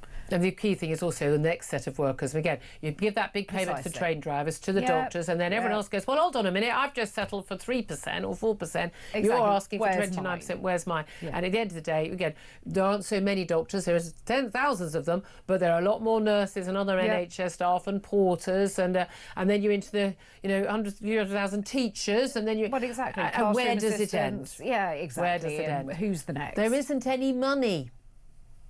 There isn't any money. I'm just saying. 12:48 is the time. We're going to take a quick break. Then we're going to be talking to Debbie Hayton about Labour being hoisted once again by its own trans petard. This is Talk, the Home of Common Sense.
Organised crime runs the dealing of the drugs in the prisons, just like it runs the dealing of the drugs on the other side of the prison wall.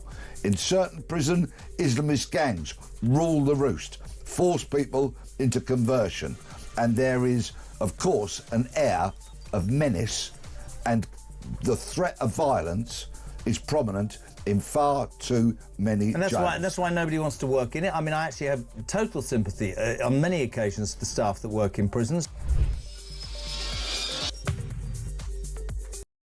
Across the UK, on DAB+, on your smart speaker, on your smart TV, and on your side.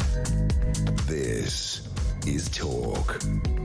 This is Talk, the Home of Common Sense. Just want to let you know, Nigel Farage, Reform UK leader, had a question PMQs. We only just do the first few bit exchanges with the leader of the opposition and the Prime Minister, and he is talking about how the main reason this country wisely, as he says, voted for Brexit back in 2016 is because we wanted to take back control of our borders, and pointed out that we will not accept undocumented males across the English Channel, and that you are not dictated to by an increasingly arrogant anti-Brexit French, I'm assuming he said French, president. He was rather shouted down by people. One MP shouted to him, "Will you shut up?"